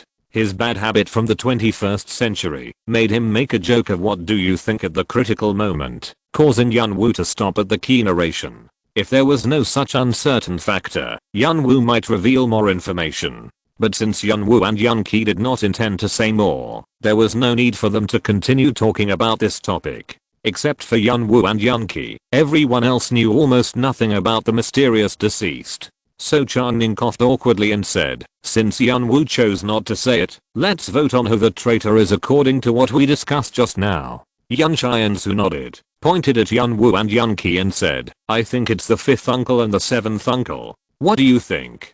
Huang Qian, "I think the City Lord is right." Jia Yao and Ko Jinglan nodded to show their positions. Chang Ning looked at Yun Qian Qian and said, "Half of the people on the field now think that Yun Wu and Yun Qi are traitors. Qian Qian, what do you think?" Yun Qian Qian took a deep look at Yun Wu and Yun Qi, bit her lip, and hesitated for a while. "Since everyone thinks it is Uncle 5 and Uncle 7, then I have no objection. Okay, now more than half of the people on the field think that Yun Wu and Yun Qi are traitors, so we can make a judgment." Chang Ning turned to Yun Xiansu again. "Lord Yun, in Yuncheng, how do you generally deal with traitors?" Huang Qian interrupted, "This kind of thing will result in execution wherever it is." Yun Xiansu followed up, "That's right. But now my father is missing, not murdered. Since we have determined that these two people did it, we must ask them clearly. Where did they take my father? We want to see him alive or dead." Chang Ning nodded and said, "Then, temporarily detain him?" No one had any objection. So Yun Xianzu and Huan Kan arranged for people to detain Yun Wu and Yun Qi in the cell specially for awakened people in the Yunqing police station. The eradication of traitors conference was temporarily over. At this time, the sky had already darkened, and the drinking carnival promised by Yun Xianzu had been prepared on the 17th floor. Chang Ning decided to go and find out if there was any fine wine that was more than 300 years old. If you're listening to this novel on a channel other than Fanfic World, it means they downloaded and uploaded it without effort. We cordially invite you to visit our channel, Mundo Fanfic Novelos. There you'll find the original version of this story and you can explore many other novels of various genres. We're waiting for you to immerse yourself in a world of incredible novels. Chapter 42 Family and Betrayal. Following the long corridor inside Yunqing and walking down the 3 spiral stairs, Chang Ning came to the hall on the 17th floor, where food was distributed.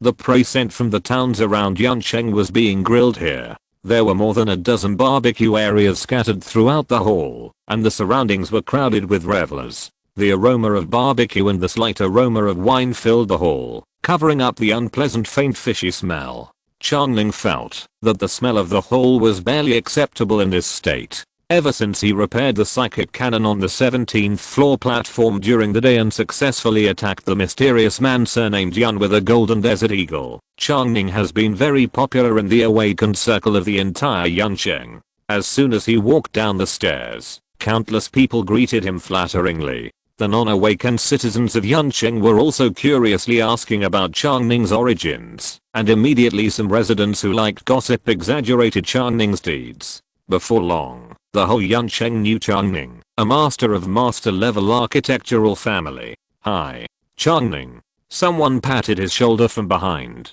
Chang Ning looked back and saw that it was the girl in a cool leather jacket whom he met downstairs yesterday. She had wanted to say hello to Chang Ning a long time ago, but Yun Xianzu took Chang Ning away first. As a result, Chang Ning was busy helping Yun Xianzu kill traitors all afternoon, so she never found Chang Ning. What a coincidence, I meet you again. Chang Ning stretched out his hand. I have met you 3 times, but I haven't asked you what your name is yet. The girl stretched out her hand and shook it with Chang Ning, grinning, showing a mouthful of bright white teeth, and said, I'm Zulan, the captain of the hunters in Fuden Town. Fuden Town. Hearing this familiar name, Chang Ning knew that this town must be built on the site of Fuden University, similar to the construction of Xiao Town on the site of Shanghai University of Traditional Chinese Medicine. However, in Chang Ning's memory, Fuden University should have 3 or 4 campuses, and in addition to Fuden University, there are also some hospitals affiliated with schools in the whole city of Shanghai, which can also be called Fuden. In short, in the era when Chang Ning lived, this name was spread all over the city of Shanghai, so that when Zulan said the 3 words Fuden Town, Chang Ning was not sure where the town was located. However, no matter where this Fuden Town is built, it must be a place with a high concentration of science, culture, or medicine in the old world. Ah, I have heard of you for a long time. I will visit your town, if I have the chance. Chang Ning said very sincerely. Zulan covered her mouth and laughed so hard that she couldn't straighten her back. After a long pause, she said, why do you talk so strangely? You still say you've admired me for a long time. Haha. After another pause, she continued, okay, it's settled then. You must come to our town as a guest. I will introduce you to the most beautiful girls and give you the best meat. Chang Ning felt that this girl's sense of humor was really low, and he couldn't help laughing too. After laughing for a while, he continued, aren't you the most beautiful girl in your town? Zulan laughed even harder. Haha. Your mouth. Haha. So sweet. Haha. Looking at her laughing, Chang Ning was afraid that she would choke on her laughter, so before she finished speaking, he asked, didn't they say there would be wine available today? Where is it? Hearing the word wine, Zulan's eyes lit up, and she finally stopped laughing. She took Chang Ning's hand and said, come on, follow me, I'll take you to find wine. Chang Ning was pulled by her and squeezed through the crowd. Perhaps because of the low productivity, people in this era should not take showers very often. Especially in Yunqing, people live in buildings above 17 floors without running water. Now it is May again. Although it is not very hot, there are many people in the hall, and everyone is having fun. Basically, everyone is moving around. So Chang Ning felt a little uncomfortable with his nose along the way. He even wanted to turn around and go back to his team's room or go find Yunshai and Zhu. Fortunately, Zulan did not have any peculiar smell and even had a faint body fragrance. So after walking a few steps, Chang Ning almost stuck to Zulan's back and followed her through the crowd. On the way, they met Xiao Dao and Xiao Ming, a few people from the medicine town, each holding a glass bottle and drinking and chatting there. Xiao Ming smiled and nodded to Chang Ning, but was slapped on the head by Xiao Dao. Don't you see that they are busy? Do you have eyesight? Why say hello at this time? Chang Ning pouted helplessly, but was quickly pulled forward by Zulan, and did not talk to them.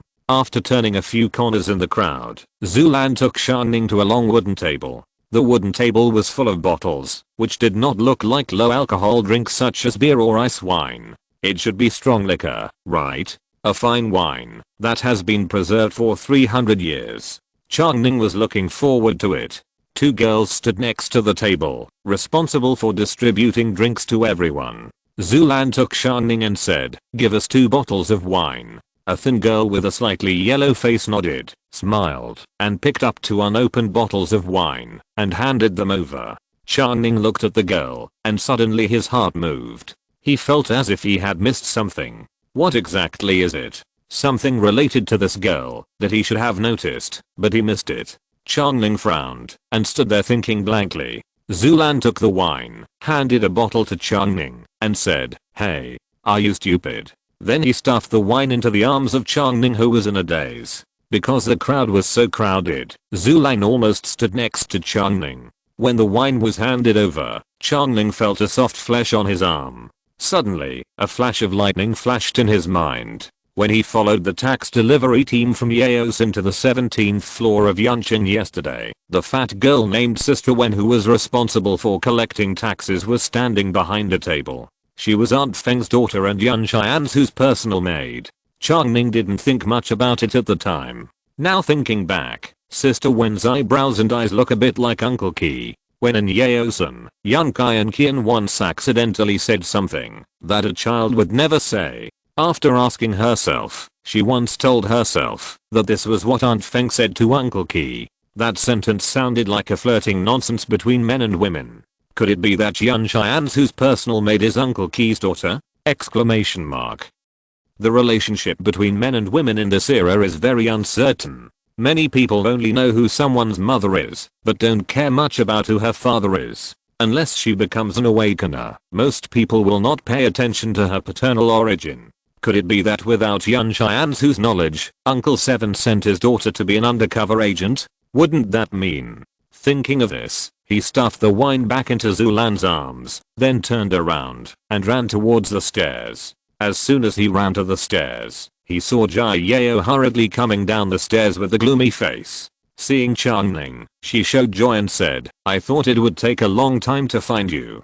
Since you are here, come with me." "What's wrong?" Chang Ning ran to her side in 2 or 3 steps. The city lord suddenly fainted, her face turned purple, and she felt like she was going to die. Chapter 43 Li Ling. When he arrived at Yunshai Ansu's room, it was already crowded with people. Chang Ning scanned the crowd and found no trace of Sister Wen. Logically speaking, when the master is in urgent need of care, the personal maid should be busy around. This further confirmed Chang Ning's speculation. What's going on? After separating the crowd, Chang Ning came to Yunshai Ansu's bed and asked Yunkai and Qian, who was sitting next to Yunshai Ansu. Yunkai and Qian's tears fell down.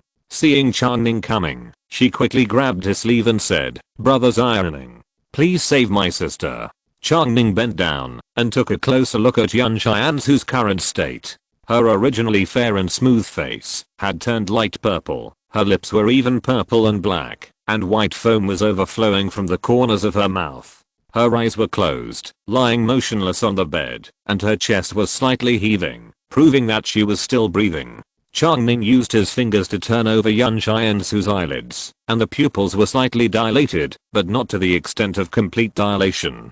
Prove that if effective treatment is received in a short period of time, it can be saved. He turned to Yun Kai and Qian and said, "Don't worry, how did your sister become like this? Have you been by her side all the time?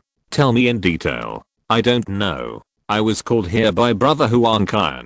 When I came, my sister was already like this." Chang Ning turned his gaze to Huan Kai who was standing aside. "It's like this. After the meeting, didn't the city lord and I take people to lock Yun Wu and Yun Qi in the police station? After arranging the cages and guards inside, we came back together. At that time, I sent the city lord back to the door of her room. I wanted to go in with her and talk about the disappearance of the old city lord. But the city lord's face was a little pale and she said she was not feeling well and needed to rest. So I didn't follow her in. After the city lord went in, I just turned around to leave and I heard the sound of a water cup falling to the ground in the room. I shouted a few times at the door, but no one answered inside. I opened the door from the outside by myself, and after I came in, I found that the city lord had fallen to the ground and was motionless. Who else was in the room at that time?" Chang Ning asked. Huan Kai shook his head. "There is only the city lord in the room. I checked every room and there is no one else hiding in it." "You said you heard the sound of the cup falling to the ground. Did the city lord Yun drink water after entering the room?" "Yes. When I came in, there was an overturned cup next to the city lord, and water was still flowing out of it. I suspect that she drank the water in the cup as soon as she entered the door." "Where is the cup? Is there any water left in it?" "Yes. I picked up the cup and there is still some water left in it." "Bring it to me and have a look."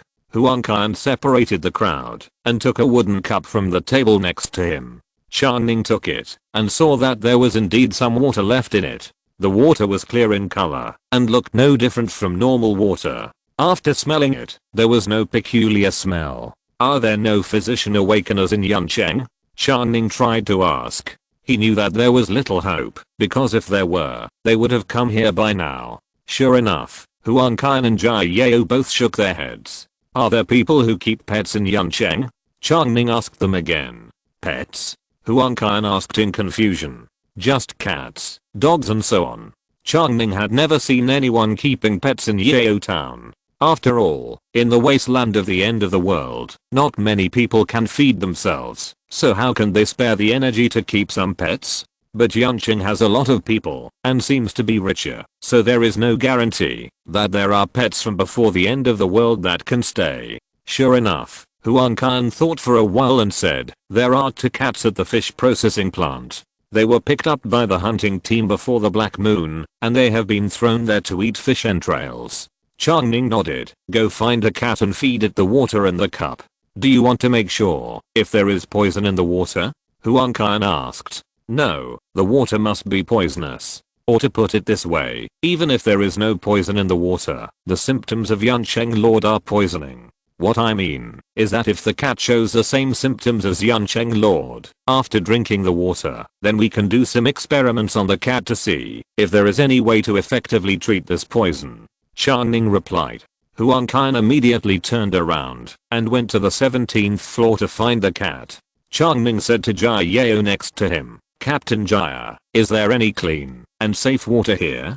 Jia Yao was absent-minded, and when she heard Chang Ning asking her, she quickly replied, "Yes, there is a lot of stored water in the supply station, which is what the city residents usually drink." "Then go and get some more." "Okay." Jia Yao didn't ask any more questions and turned around and left. After a while, Jia Yao came back first. It seemed that the supply station was not far from Yun Xiansu's room. She brought in a whole wooden barrel of water, separated the crowd, and put it next to Yun Xiansu's bed, saying, "Is that enough?"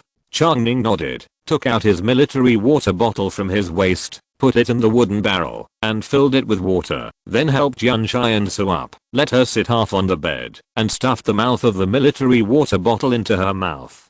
Gulp gurgle. Most of the water flowed out from her mouth, making her neck and upper body wet. But Chang Ning couldn't care so much at this time. After all, a small amount of water still went into her mouth. 1 pot, 2 pots, 3 pots. After a while, half of the half bucket of water that Jia Yao brought was gone, and Yun Xiansu's stomach should have been filled with a lot of water. Chang Ning stood up and said to Yun Kai and Qian, "Come on, Give me a hand. Then he helped Yan Xiansu up from the bed.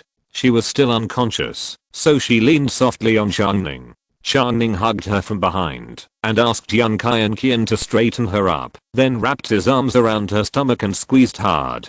Puff! A large pool of water spit out of Yan Xiansu's deep purple mouth. The water was also slightly purple and looked very strange. After Chang Ning continued to squeeze 3 or 4 times, the water in Yan Xiansu's stomach was gradually emptied. At this time, Huang Qian came in holding a white kitten. He shouted at the door, "I caught it. Is this cat okay?" Chang Ning nodded at him and then said to Yan Qian, "Follow what I did just now. Keep pouring water into your sister's mouth and then let her spit it out." Then he walked to Huang Qian's side and pried open the kitten's mouth with him and poured the water left in the cup at the scene where Yan Xiansu fainted into the cat's mouth. The kitten struggled for a while, but it was useless facing two awakened humans. "I'm sorry, I have to use you as an experiment to find a treatment for the city lord."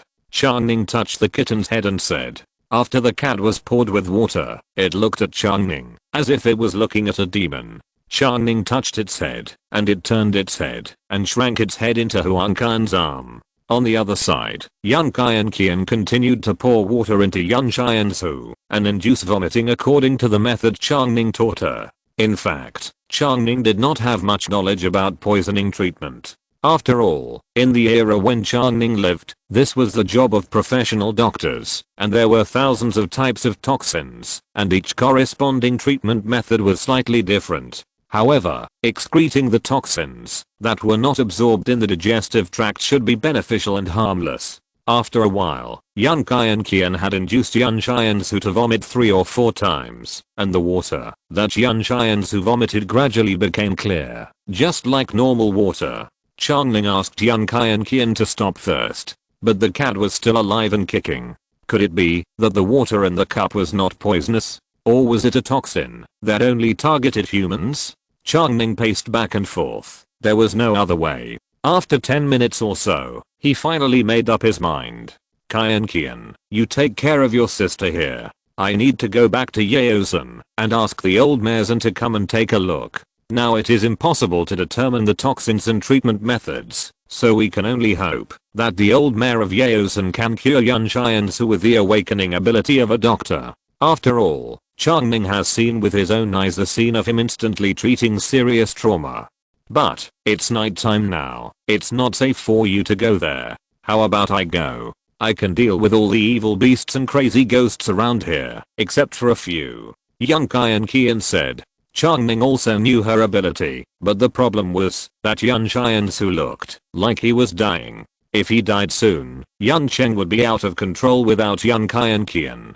God knows what Yan Wu and Yan Qi have in mind. Once they control Yan Chen, it would be very difficult for Chang Ning to go to the 150th floor to look for Richard's remains. So he shook his head. "Qian, be obedient. You have to take good care of your sister here and listen to Huang Qian and Jia Yao in everything, understand?" "Okay." Yan Qian was a child after all, and once Chang Ning spoke to her in a serious tone, she would compromise quickly.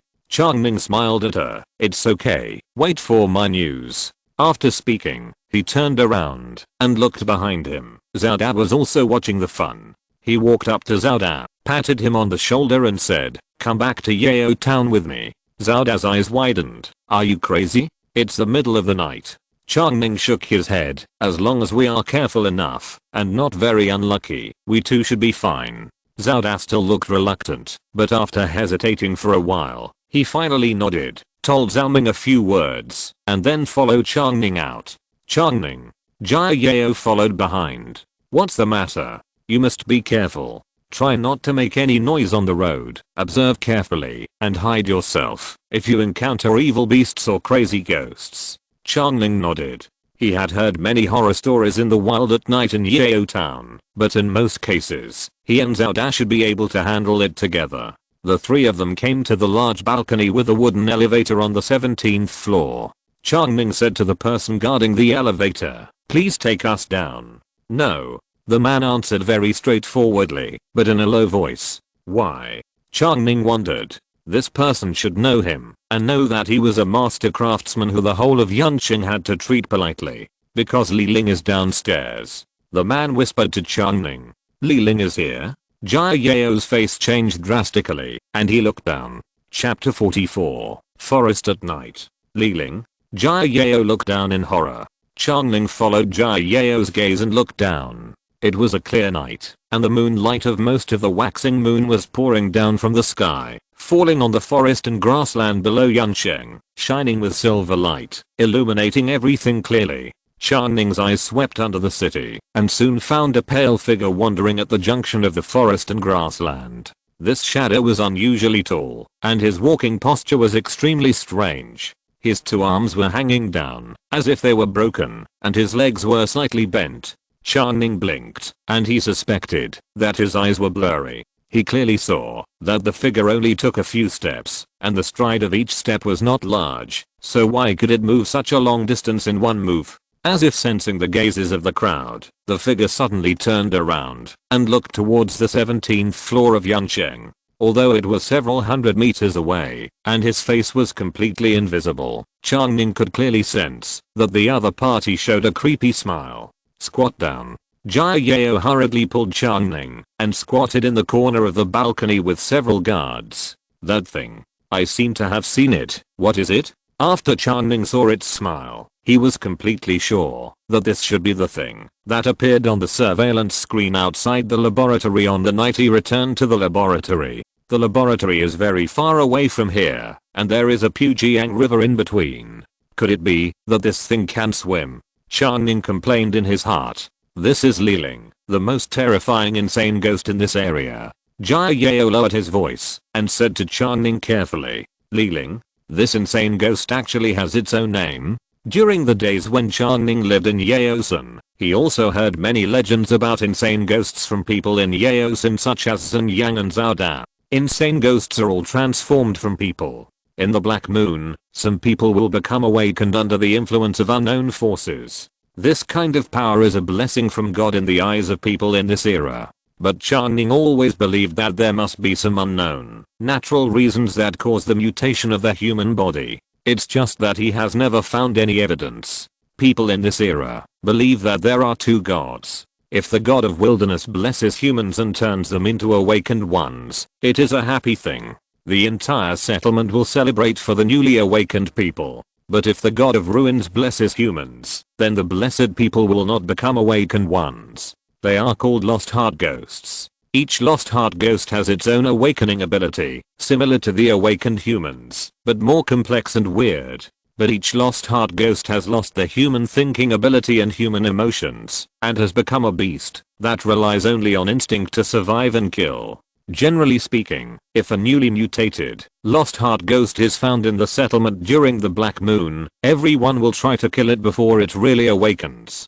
But because this mutation process usually takes place at night, if other people are asleep and don't notice it, then the lost heart ghost will complete the mutation and escape from the human settlement. Sometimes it will even kill some humans on the way out. Once you become a lost heart ghost, there is no possibility of turning back into a human. Even former friends and relatives will be ruthlessly killed by the lost heart ghost. A lost heart ghost is a lost heart ghost. There are many lost heart ghosts wandering in the wild, and Chang Ning has heard many stories about them in Yao Town, but he has never heard of a lost heart ghost with its own name. Yes, it has its own name. Jia Yao nodded. Li Ling is the oldest insane ghost around here. The oldest people in Yanqing have seen it wandering here when they were young.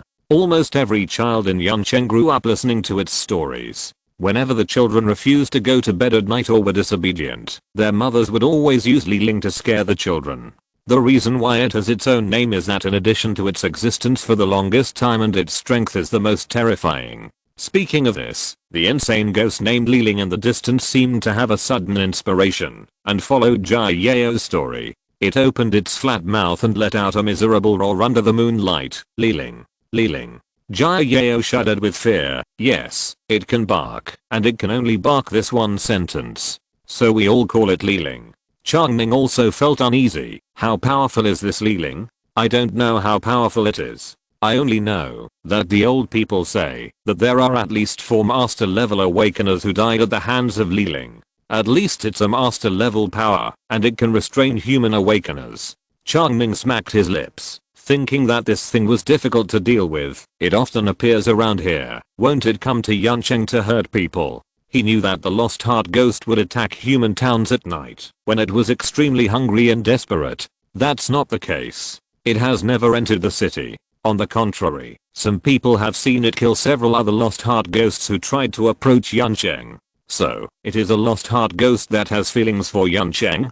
Chang Ning was curious. Jia Yao shook her head. The 4 masters killed by it all came from Yancheng. Chang Ning was speechless, and his heart became more anxious. If Li Ling continued to delay like this, Yancheng might not be able to be saved. Just when Chang Ning was at a loss, the Lost Heart ghost named Li Ling below Yancheng began to roar again. Li Ling. Li Ling. The voices were extremely shrill, but from the sound, it seemed to be gradually fading away. Chang Ning tried to stand up and stick his head out of the wall to look. The tall and strange figure walked slowly, but at a very fast speed into the forest to the west. Gone. Chang Ning turned around and asked Jia Yao. I don't know either. Yancheng only has the legend that Li Ling is unchallengeable, but there is no information about its living habits. Almost everyone who tried to figure out its habits died. Chang Ning stared at Li Ling's back. In a few blinks, it disappeared into the forest. When Li Ling completely disappeared and no sound could be heard, Chang Ning made up his mind. He couldn't wait any longer. Yancheng's condition was obviously not going to last long. This crazy ghost had left, whether it was temporarily or really gone. Now was a good time to leave Yancheng. He pulled Xiao Dad up, got into the wooden elevator next to him, and said to the strong man on duty, let us down. Hurry up. The big men also saw Li Ling leave, but they were obviously still trembling with fear. Seeing that Chang Ning was going down now, they admired his courage and were a little worried about his safety. However, they also knew that the city lord was poisoned and knew that there was no time to delay, so they all nodded and let Chang Ning and Xiao Dad down. The wooden elevator was shaking and descending. Chang Ning looked up and saw Jia Yao was still waving at him, her mouth opening and closing, but no sound came out. He knew that she was afraid of attracting the attention of Li Ling and attracting it to come back again, so she could only say goodbye silently. Looking closely at the movement of her lips, she should say something like, have a safe journey, right? After a few minutes of falling, Chang Ning finally stood on the ground. Looking sideways, Xiao Dad's face didn't seem to be very good. He was trying hard to suppress his fear and discomfort, and slowly got down from the elevator. A few clouds appeared in the sky, and the moon shuttled between the clouds. The night was not as bright as before. Chang Ning took a deep breath, took the machete and desert eagle in his hands, and said to Xiao Dad, let's go. The power system of the whole book has just been revised. The original 4 awakening abilities of heaven, earth and stars have been simplified to 2 gates, heaven and stars. The titles of the 5 levels of the top kings have been changed to the 5 levels of primary, senior, master, grand master, and extraordinary. It basically does not affect reading and understanding, so old readers can rest assured to read on. I also ask for recommendation votes and collections. Thank you very much. Chapter 45, Setting Sail. Xiao Dad muttered, I don't know what I was thinking. I was actually persuaded by you to walk the night road together. Chang Ning crouched down, moved quickly and lightly, and said to Xiao Dad, do you think I want to walk the night road with you? If I didn't know the way, I wouldn't ask you to follow me. Xiao Dad followed Chang Ning, walking with the same vigorous but light steps. Hearing Chang Ning's words, he frowned, and then relaxed. But after today, when I go out to brag, I can say that I have fought in the dark with the master level awakener. Chang Ning turned his head and looked at him deeply. Your words are ambiguous. What ambiguous? Xiao Dad was confused. Nothing. Chang Ning didn't want to say more to him and concentrated on hurrying on the road. The road from Yaosin to Yancheng is very easy to recognize.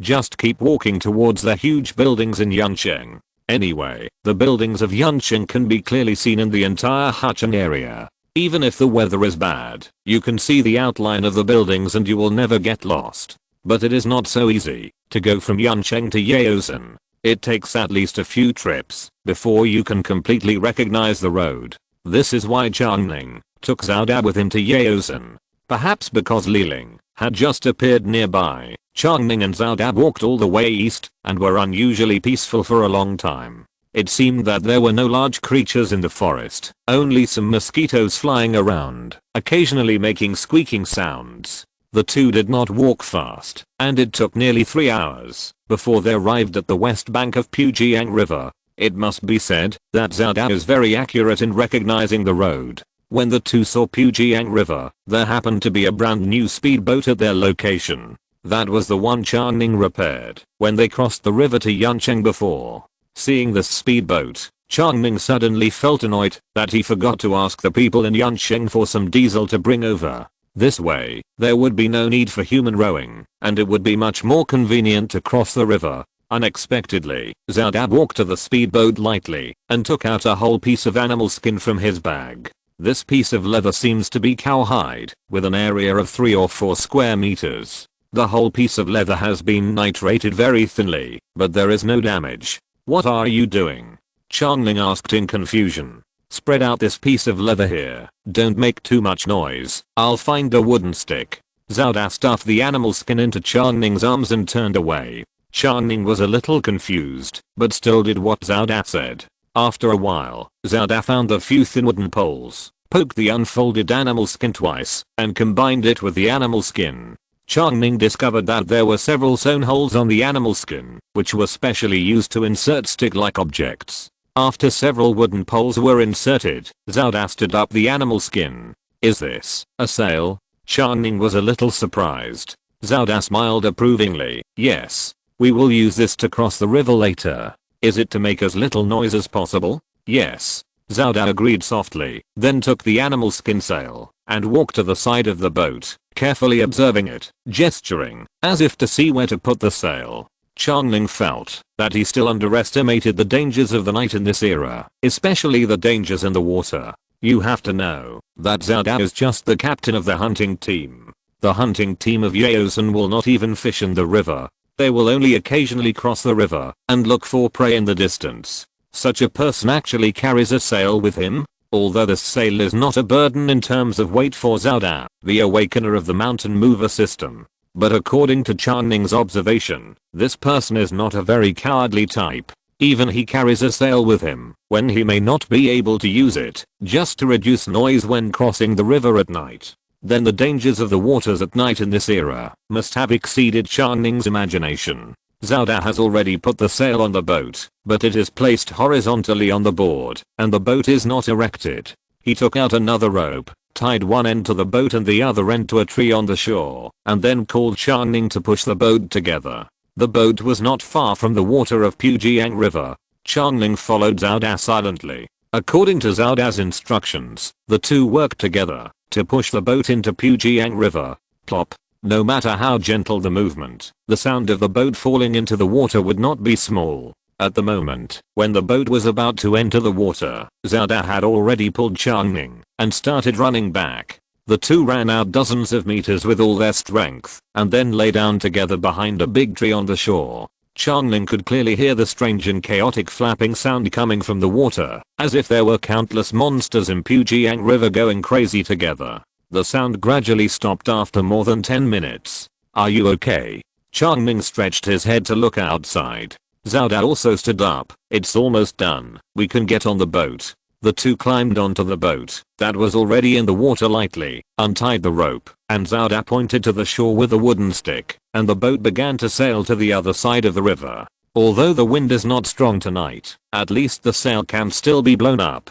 Xiao Dab held the sail in his hand and kept adjusting the direction along the river wind. The boat glided slowly and leisurely, making almost no sound. More than half an hour later, the two got off the boat on the other side of the river. Xiao Dab breathed a sigh of relief and quickly went into the forest on the other side with Chang Ning. Is the water so scary? Chang Ning couldn't help asking. Xiao Dab nodded. At night in the wild, as long as you are careful enough, there is always an 80% to 90% chance of survival. The distribution of evil beasts and insane ghosts is not dense, and it is possible to discover them in advance. But if you row in the water, the probability of survival is basically zero. As long as you make a little noise, the evil beasts in the water will rush up. A boat of the size of ours will basically be overturned. Once a person falls into the water, he basically can't get out.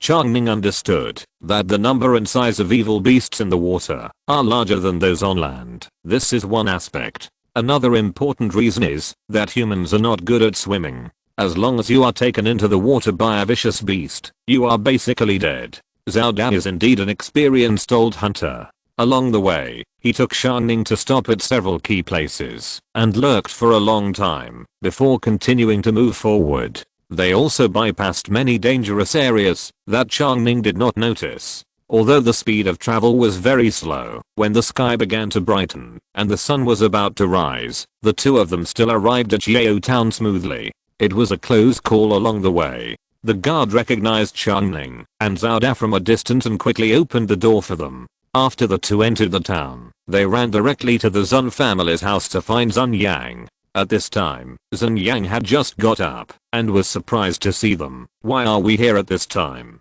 Are you traveling at night? Did you encounter something urgent?" Chang Ning said, "Someone in Yanqing has been poisoned and needs to rely on the old mayor's medical ability to treat him. Time is urgent, so we walked back at night." Zun Yang nodded, knowing that the person who could make them travel at night to ask for a doctor must be very important. So without delay, he went into the inner room to get a small box and said, "Then let's go. But after I leave the town." Xiao said, "Anyway, I don't have anything to do in Yanqing, so I'll stay." Zun Yang smiled, "Then I'll feel much more at ease." The three of them went out together and first came to the stone house in the center of the town. Zun Yang called out Sister Zhu and told her that he was going to Yanqing and asked her to guard the town with Xiao. Then Zun Yang and Chang Ning walked towards the north gate. Chang Ning. Just as they were about to leave, a voice called out from behind. Chang Ning looked back and saw that it was Zun Lu. "The water tower has been built and there is running water in your house." Zun Lu smiled. Chang Ning nodded. "Let's see when we come back. We are in a hurry to save people." "Go to Yanqing?" "Yes. Take me with you." "I'll go too." After that, Zun Lu jumped back to Chang Ning's villa and came out with a stick. After getting closer, Chang Ning saw clearly that the stick looked like a shotgun. Chapter 46 Shotgun. Chang Ning was shocked when he saw what Zun Lu was carrying. He had just left for 2 days. What happened in the meantime? A doomsday town with an average productivity at the level of primitive society suddenly had a modern weapon. But time was urgent and there was no time to ask more questions. After seeing that Zun Yang did not stop Zun Lu, Chang Ning nodded to him and said, "Let's go. Let's talk on the way." The wild in the daytime is much more lovely than at night. After the sun came out, the insane ghosts almost all lurked. The number of evil beasts also decreased a lot, and most of the evil beasts are nocturnal animals. The speed of the three was much faster than when Chang Ning and Xiao went to Yanqing for the first time. After all, there was no heavy tax to slow down their pace. Although Zun Yang looked old and thin, his steps were unusually agile. His knowledge of survival and hunting in the wild should not be worse than Xiao's. Many times, it was under Zun Yang's guidance that Chang Ning and Zun Lu, who were on their way quickly, could notice the pits in the old world buildings and did not accidentally fall into the bottomless abyss. "Where did you get the thing on your back?" After entering the state of hurrying on the road, Chang Ning finally had time to ask Zun Lu. "I made it myself," Zun Lu said. Chang Ning looked carefully and saw that it was a thick and heavy iron instrument with a length of more than 1.2 meters and a diameter of more than 15 centimeters. It had obvious shapes of buttstock, trigger, and barrel. Among them, the two barrels were composed of two sections of polished iron pipes with a diameter of about 5 centimeters. The gun body as a whole had serious traces of patchwork, as if it was a random patchwork of fragments dismantled and knocked off from iron machines in some factories in the old world. The overall look was very simple. Except for the barrel, the rest of the gun body was not polished, and there was still a lot of rust on it. Although Chang Ning thought that the shape was a shotgun, the parts made were too outrageous. "It's a homemade shotgun." Zun Lu gave a positive answer. "Can it fire?" Chang Ning was a little unbelievable. "Sure. Zunlu found 2 thumb-sized bullets wrapped in iron sheets in his pocket, stuffed them into the barrel, and twisted it on top of the barrel. Click. The sound of loading. Then Zunlu raised the muzzle and fired a shot at the tree next to him. Bang. Amid the huge bang, a puff of white smoke floated out of the muzzle. Zunlu's body obviously paused as the gun was fired. This huge recoil. Chang Ning looked up at the branches that Zunlu had shot through and saw that a whole large area of branches were blown to pieces, with leaves falling down one after another, and a few innocent birds resting on the trees in the middle. What are these bullets made of? Chang Ning asked. It's the junk you asked the hunting team to find, the ones you don't need. There are nails, steel balls and other things in it. Anyway, just put whatever you have in it, Zunlu said, handing the shotgun to Chang Ning. Chang Ning took it and felt its huge weight. The whole gun was estimated to be more than 10 kilograms, and except for the barrel, it was all made of solid iron. This shotgun must not be very accurate and safe, and because it is too heavy, it should not be very practical in actual combat. Chang Ning subconsciously made an assessment in his heart. But then he thought that this was also a possible thing. People in this era are not very vigilant about guns, and long-range weapons are mainly bows and crossbows. Once you are shot unexpectedly, the rusty things in the shotgun will enter the human body, and the minimum is tetanus. Moreover, if this thing is used for hunting or something, it should be much more useful than those wooden bows in Yaosan. Considering that this is something made by Zunlu in 2 or 3 days, Chang Ning is willing to call it a miracle. He held the shotgun in his hand and stroked it for a long time and praised, "I didn't expect you to be so good. There is a tutorial on making it in your computer. It's very simple and you can learn it at a glance. As a normal man, don't you want to make a gun for yourself?" Zunlu answered seriously. Chang Ning sighed and took out his Desert Eagle. "I have this." He has been hit by Zunlu several times. It is said that he had good grades in school since he was a child, but compared with Zunlu, although he is a patient with Asperger's syndrome and has obvious obstacles in communicating with others, but he has a strong learning ability. Chang Ning saw with his own eyes that he finished a thick modern idiom dictionary in 2 or 3 days and evolved from an illiterate to a non-illiterate state. A few days later, he could even teach himself high school algebra. Although Chang Ning's computer has many tutorials on making various weapons and machines, he thinks that one person obviously can't handle so many things. He thought that, in order to quickly bring Yaosan from primitive society to a semi-modern and semi-steampunk society through various homemade tutorials, a group with basic cultural qualities was needed to handle it through social division of labor. But now it seems that Zunlu can do it alone. The huge gunshots drove away the nearby beasts, and the 3 people hurried faster. It took less than half a day, and before the sun reached the middle of the sky, the 3 people arrived under the huge building of Yancheng. Changjiangzang. The guards under the building greeted from a distance. "Master Craftsman." Zhen Yang keenly caught this title. This old man who has lived for more than 50 years knows very well what a master craftsman means to a settlement. He is very glad that Yao town has embraced such a big thigh, and he is looking forward to Zunlu going outside the town to pick up a few more people. The 2 he picked up were actually master awakeners. While thinking wildly, the 3 of them had already boarded the wooden elevator. After climbing for more than 10 minutes, Chang Ning returned to the 17th floor of Yancheng again. "What's going on?" As soon as he came up, Chang Ning saw Jia Yao standing on the large balcony on the 17th floor, obviously waiting for them to come back. He asked her while walking quickly. "The situation is getting worse and worse. At dawn, the Lord of Yancheng almost didn't breathe." Jia Yao answered while walking side by side with Chang Ning. "Don't worry, I brought the old mayor of Yao town, Zun, who is a pharmacist and may have a way." Zhen Yang smiled and nodded to Jia Yao. Zunlu looked around, looking at the buildings and people in Yancheng with curiosity. It was his first time here. Almost jogging all the way, several people quickly came to Yan Xianzu's room. At this time, there were not so many people in the room. Only Yan Qian was sitting on Yan Xianzu's bed with a haggard face, holding Yan Xianzu's hand. Huang Qian stood by the bed, a little anxious. Seeing Chang Ning and the others come in, Yan Qian jumped up from the bed, and Huang Qian also walked over quickly. Chang Ning waved to them, indicating that he would talk later. Then he said to Zhen Yang, "Old mare, the patient is here. Please take a look." After speaking, he also looked at the bed. Yan Xianzu's face was more purple than when he left, and it felt like cyanosis caused by a lack of oxygen. There were many dry skins on the dark purple lips, and the chest, which was originally slightly heaving, could not see any movement. Could this person be dead? Chang Ning was shocked. Then he quickly turned around and asked Zhen Yang, "How is it? Is there any hope?" Chapter 47 Cloud City Treasure House. Zhen Lu was also craning his neck to look at the side. After hearing what Chang Ning said, he replied, "It seems that there is no hope.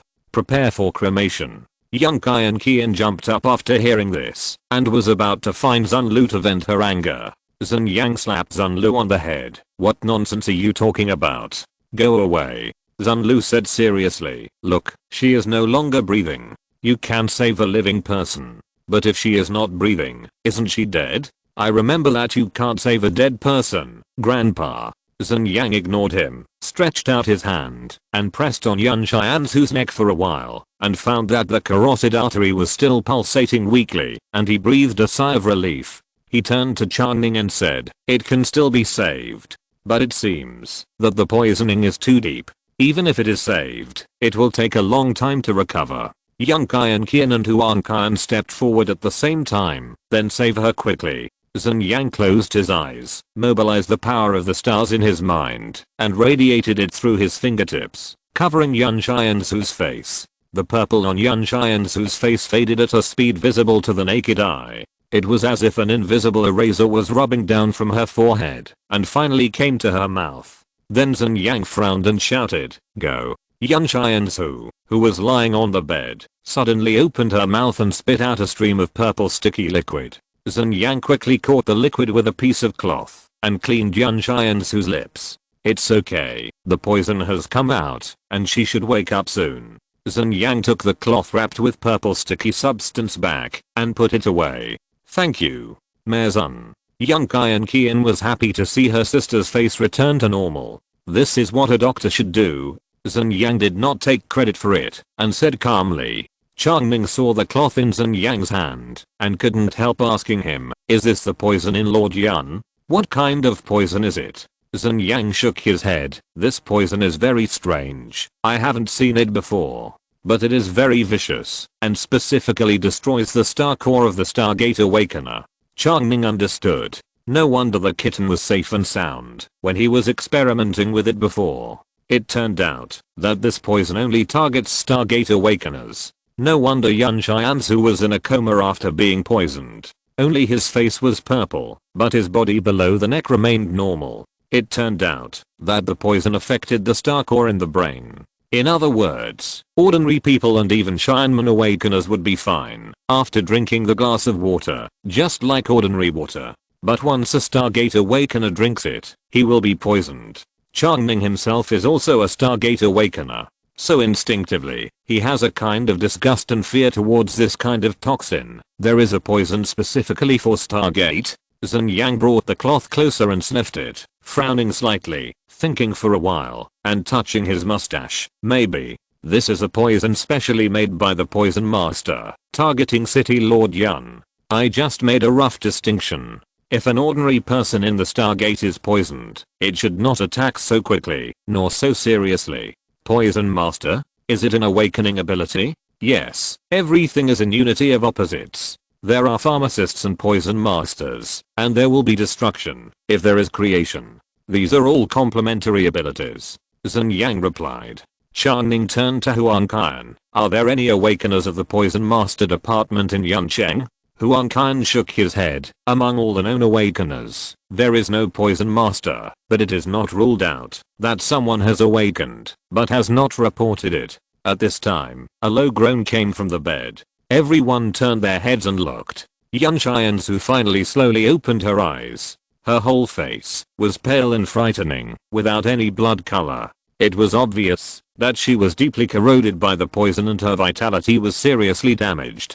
"Sister, you are awake." Young Qian Qian walked over and sat on the bed, holding Yan Xianzu's hand. "This is..." Yan Xian's eyes were blank. Obviously she didn't know what happened. She tried to recall for a while, but couldn't remember any useful information. You are poisoned. Huang Qian said, yesterday when we came back from the police station, you fell down as soon as you entered the room, and you have been in a coma until now. Poisoned? Chang Ning nodded. Did you drink a glass of water as soon as you entered the room yesterday? It seems, yes. Yan Xianzu hesitated. Who poured that glass of water for you? Huang Qian asked beside him. The water in my room was not poured by me, but by Sister Wen. Sister Wen? Huang Qian frowned. I didn't see this person yesterday. Did you see her after I returned to Yao Town?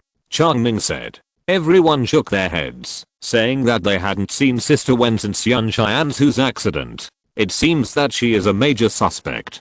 Huang Qian walked out. I will go to the police station to make arrangements and search for Sister Wen with all my strength. Yan Xianzu's eyes were full of disbelief. Sister Wen and I grew up together since childhood. We have a very good relationship. How could she harm me? Sister Wen is Aunt Feng's daughter, right? Chang Ning asked Yan Xianzu. Yes. Yan Xianzu nodded. Did you know that Aunt Feng and Uncle Qi are old lovers?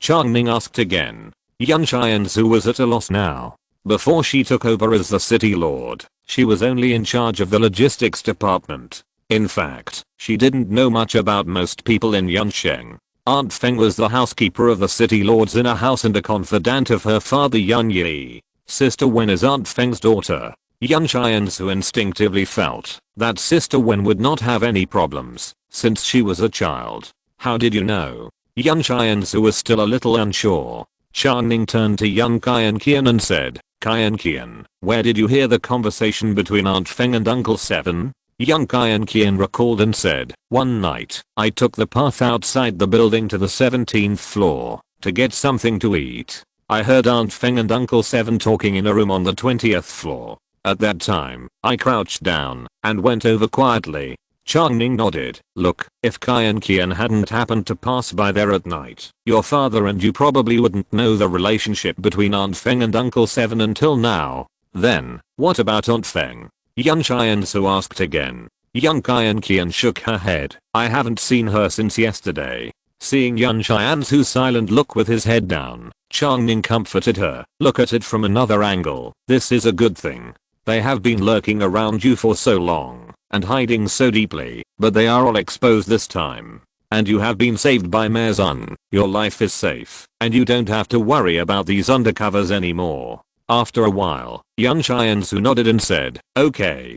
Thank you, brothers ironing. He looked up at Zhen Yang, Zunlu and others and said, thank you, Maison, for coming so far to save me. Zhen Yang waved his hand, indicating that you're welcome. Yan Xianzu said to Yan Qian, take out the black and gold clothes from the bottom layer of my closet. Yan Qian agreed, turned around, opened the closet, took out a black dress with a metallic luster, and handed it to Yan Xianzu. Yan Xianzu took it, and handed it to Chang Ning, saying, Brother Ning, I wanted to give you this dress before the meeting yesterday, but I never had the chance. You should accept it now. Chang Ning took it. The dress was very light, and exuded a cool touch, like touching a piece of metal. This dress was the same as the one Chang Ning saw Yan Qian wearing in Yao Town, but this one was bigger, and looked very suitable for Chang Ning in size. This is? Chang Ning asked. This is the black and gold dress in our Yancheng treasure house.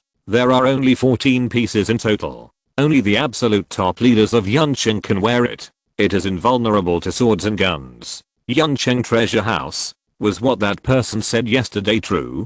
Chang Ning was surprised. Yan Xianzu hesitated for a moment and said, it can be said to be true, but it is very different from what they said. The entire treasure house is only as big as this room. It only stores some food, clothes, and weapons. It is not as exaggerated as the people in Linqing and Yangcheng said. Chang Ning was very interested in this treasure house. This dress taken out of the treasure house was something Chang Ning had never seen in the 21st century. Judging from the feel and protective capabilities, it should be the latest technological product of the 24th century before the apocalypse. Anything that can be placed together with this piece of clothing must also be the latest technological creation at that time. The people of Cloud City can only recognize that there are weapons, clothes, and food inside, but could there be other real treasures that they cannot identify? Chapter 48. Going to the rooftop. Yan Xiansu called his confidant from the Internal Affairs Bureau to come in, and arranged for Chang Ning, Zhen Yang and Zun Lu to live in the luxury room on the 21st floor. The 21st floor is indeed worthy of being the noble floor of Yancheng. There are 3 people and 3 suites, each of which is larger than the suite that Chang Ning and Xiao Da lived in on the 18th floor a few days ago, and the facilities are relatively new.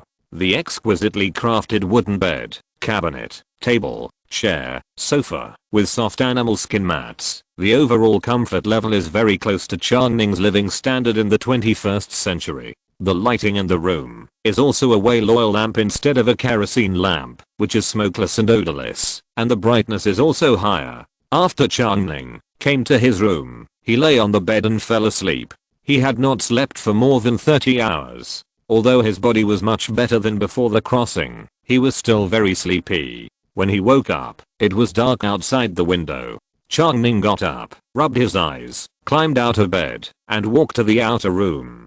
I don't know when a piece of golden barbecue was placed on the table, and there was a can of peas that had expired for more than 200 years next to it. Chang Ning knew that this kind of canned food was a luxury in Yancheng, but he was not in the mood to eat food that was 200 years old. He was really hungry, so he sat down and ate the plate of barbecue. It tasted good. Perhaps Yancheng had mastered the technology of extracting monosodium glutamate from kelp. This barbecue tasted unexpectedly delicious. Hearing the movement in the house, the door of Chang Ning's suite was opened. A little girl who was a little over 1.5 meters tall, thin and calm walked in.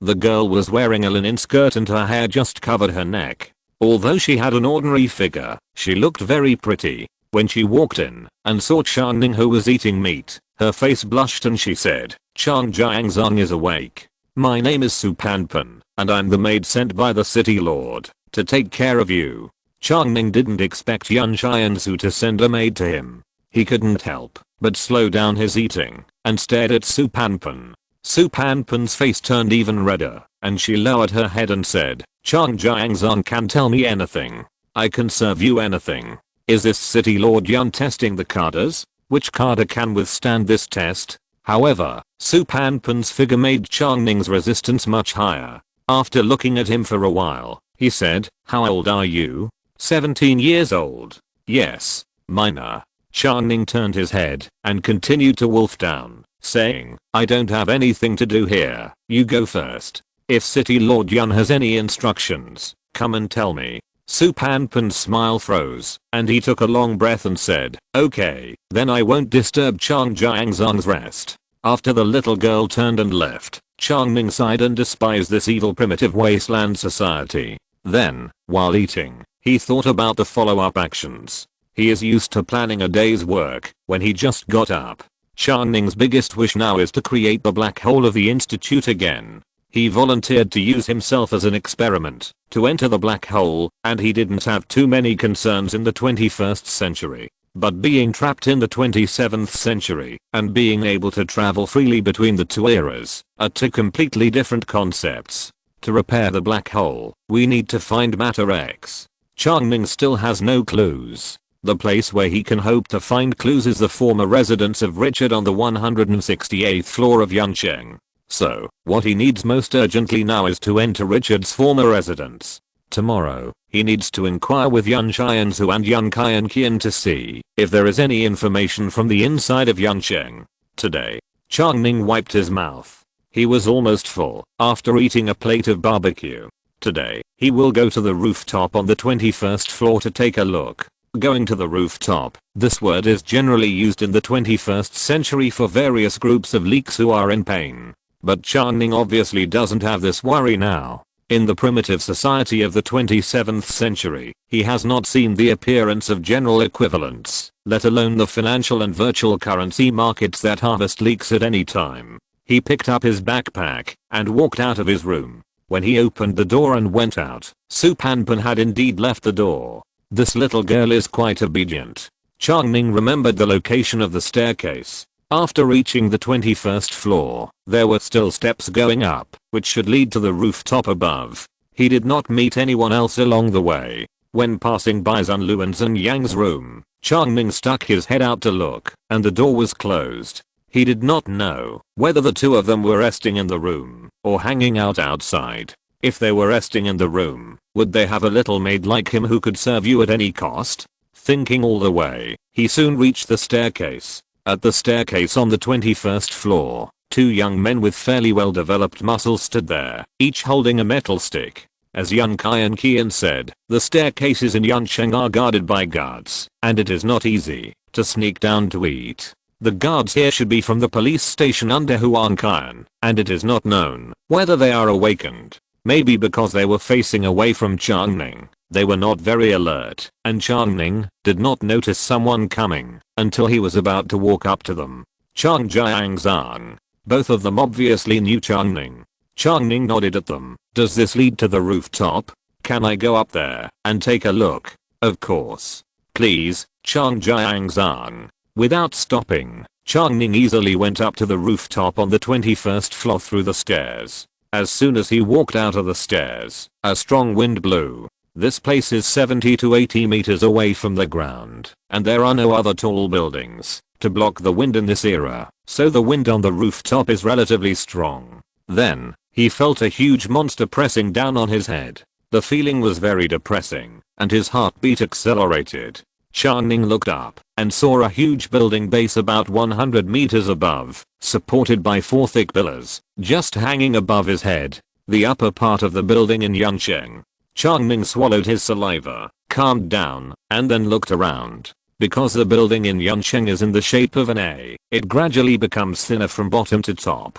The area of the rooftop on the 21st floor is much smaller than the foundation of the building, and each of the 4 sides is about 600 meters long. But this is huge enough. Chang Ning looked around and felt that it was at least as big as dozens of football fields. On the huge plain, there are many small protrusions scattered in an orderly manner. Those are the staircases leading to the rooftop.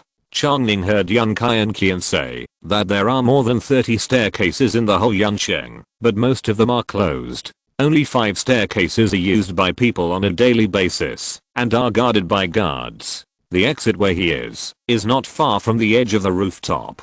On the road from the exit to the rooftop, there are knee-high weeds, and there are some wooden racks along the way, on which some clothes and salted fish are hung. Although the air on the rooftop is flowing quickly, it doesn't smell very good. Chang Ning enjoyed the pungent smell, turned on the flashlight, carefully shone it on the ground, and walked to the edge of the rooftop. The reason why he kept shining on the ground was that he was afraid that there would be something on the ground that he couldn't step on. But fortunately, he finally got through it safely. 10 minutes later, he arrived at the edge. There is a wall about 2 meters high here, blocking the rooftop from the outside world. It should have been added during the construction to prevent accidents. But now the 2-meter height is not a problem for Chang Ning. He took a run up, jumped lightly, grabbed the top of the wall with both hands, and then used his waist and abdomen to climb up the wall. He planned to walk along this wall to a corner of the rooftop, where there were thick and majestic support pillars leading to the upper part of the Yancheng building 100 meters above. He wanted to see if there were any points on the pillars that could be climbed. The top of the wall is about 50 centimeters wide, which is relatively spacious. After Chang Ning adapted to the wind speed, he walked forward slowly. 10 minutes later, he walked to a protruding part of the wall, where there was a facility similar to an observation tower, extending from the top of the wall to the outside of the wall. What is that?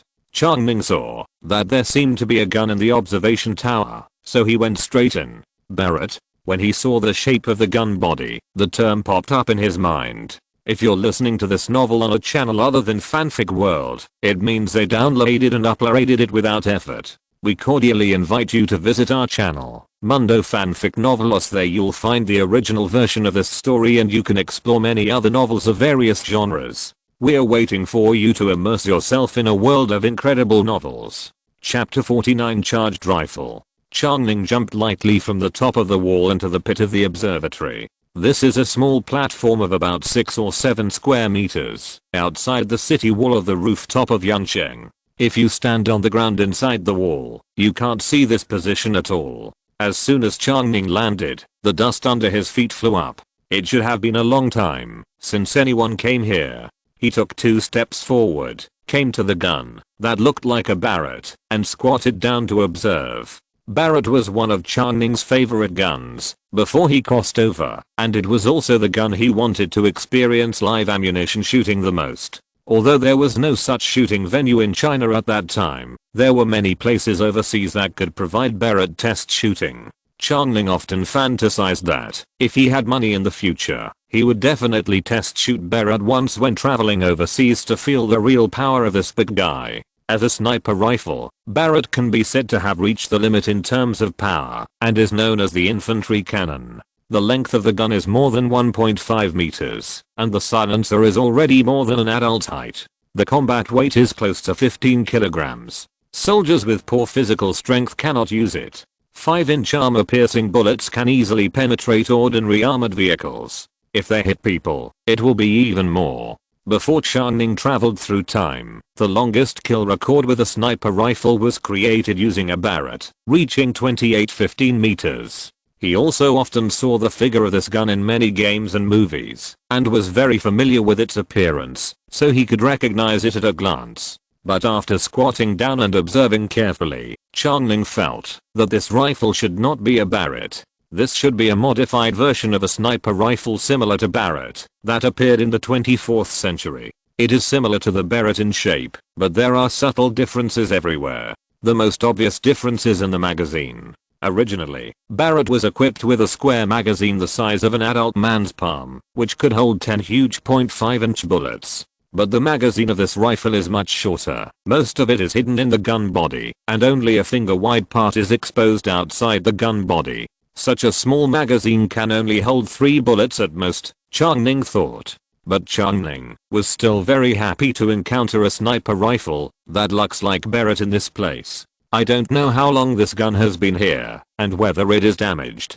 But it doesn't matter. Chang Ning directly mobilized the star power in his mind, and covered the entire gun body. Then the rifle floated up out of thin air, and the barrel, magazine, buttstock, bolt, all parts were instantly disassembled, and then as if they were refreshed, all rust and corrosion marks were eliminated. The parts were reassembled and merged into a complete rifle again, which was held in Chang Ning's hand. It weighs much lighter than Chang Ning expected, estimated to be only about 6 or 7 kilograms. In addition to the basic gun body, it is also equipped with a scope and a silencer.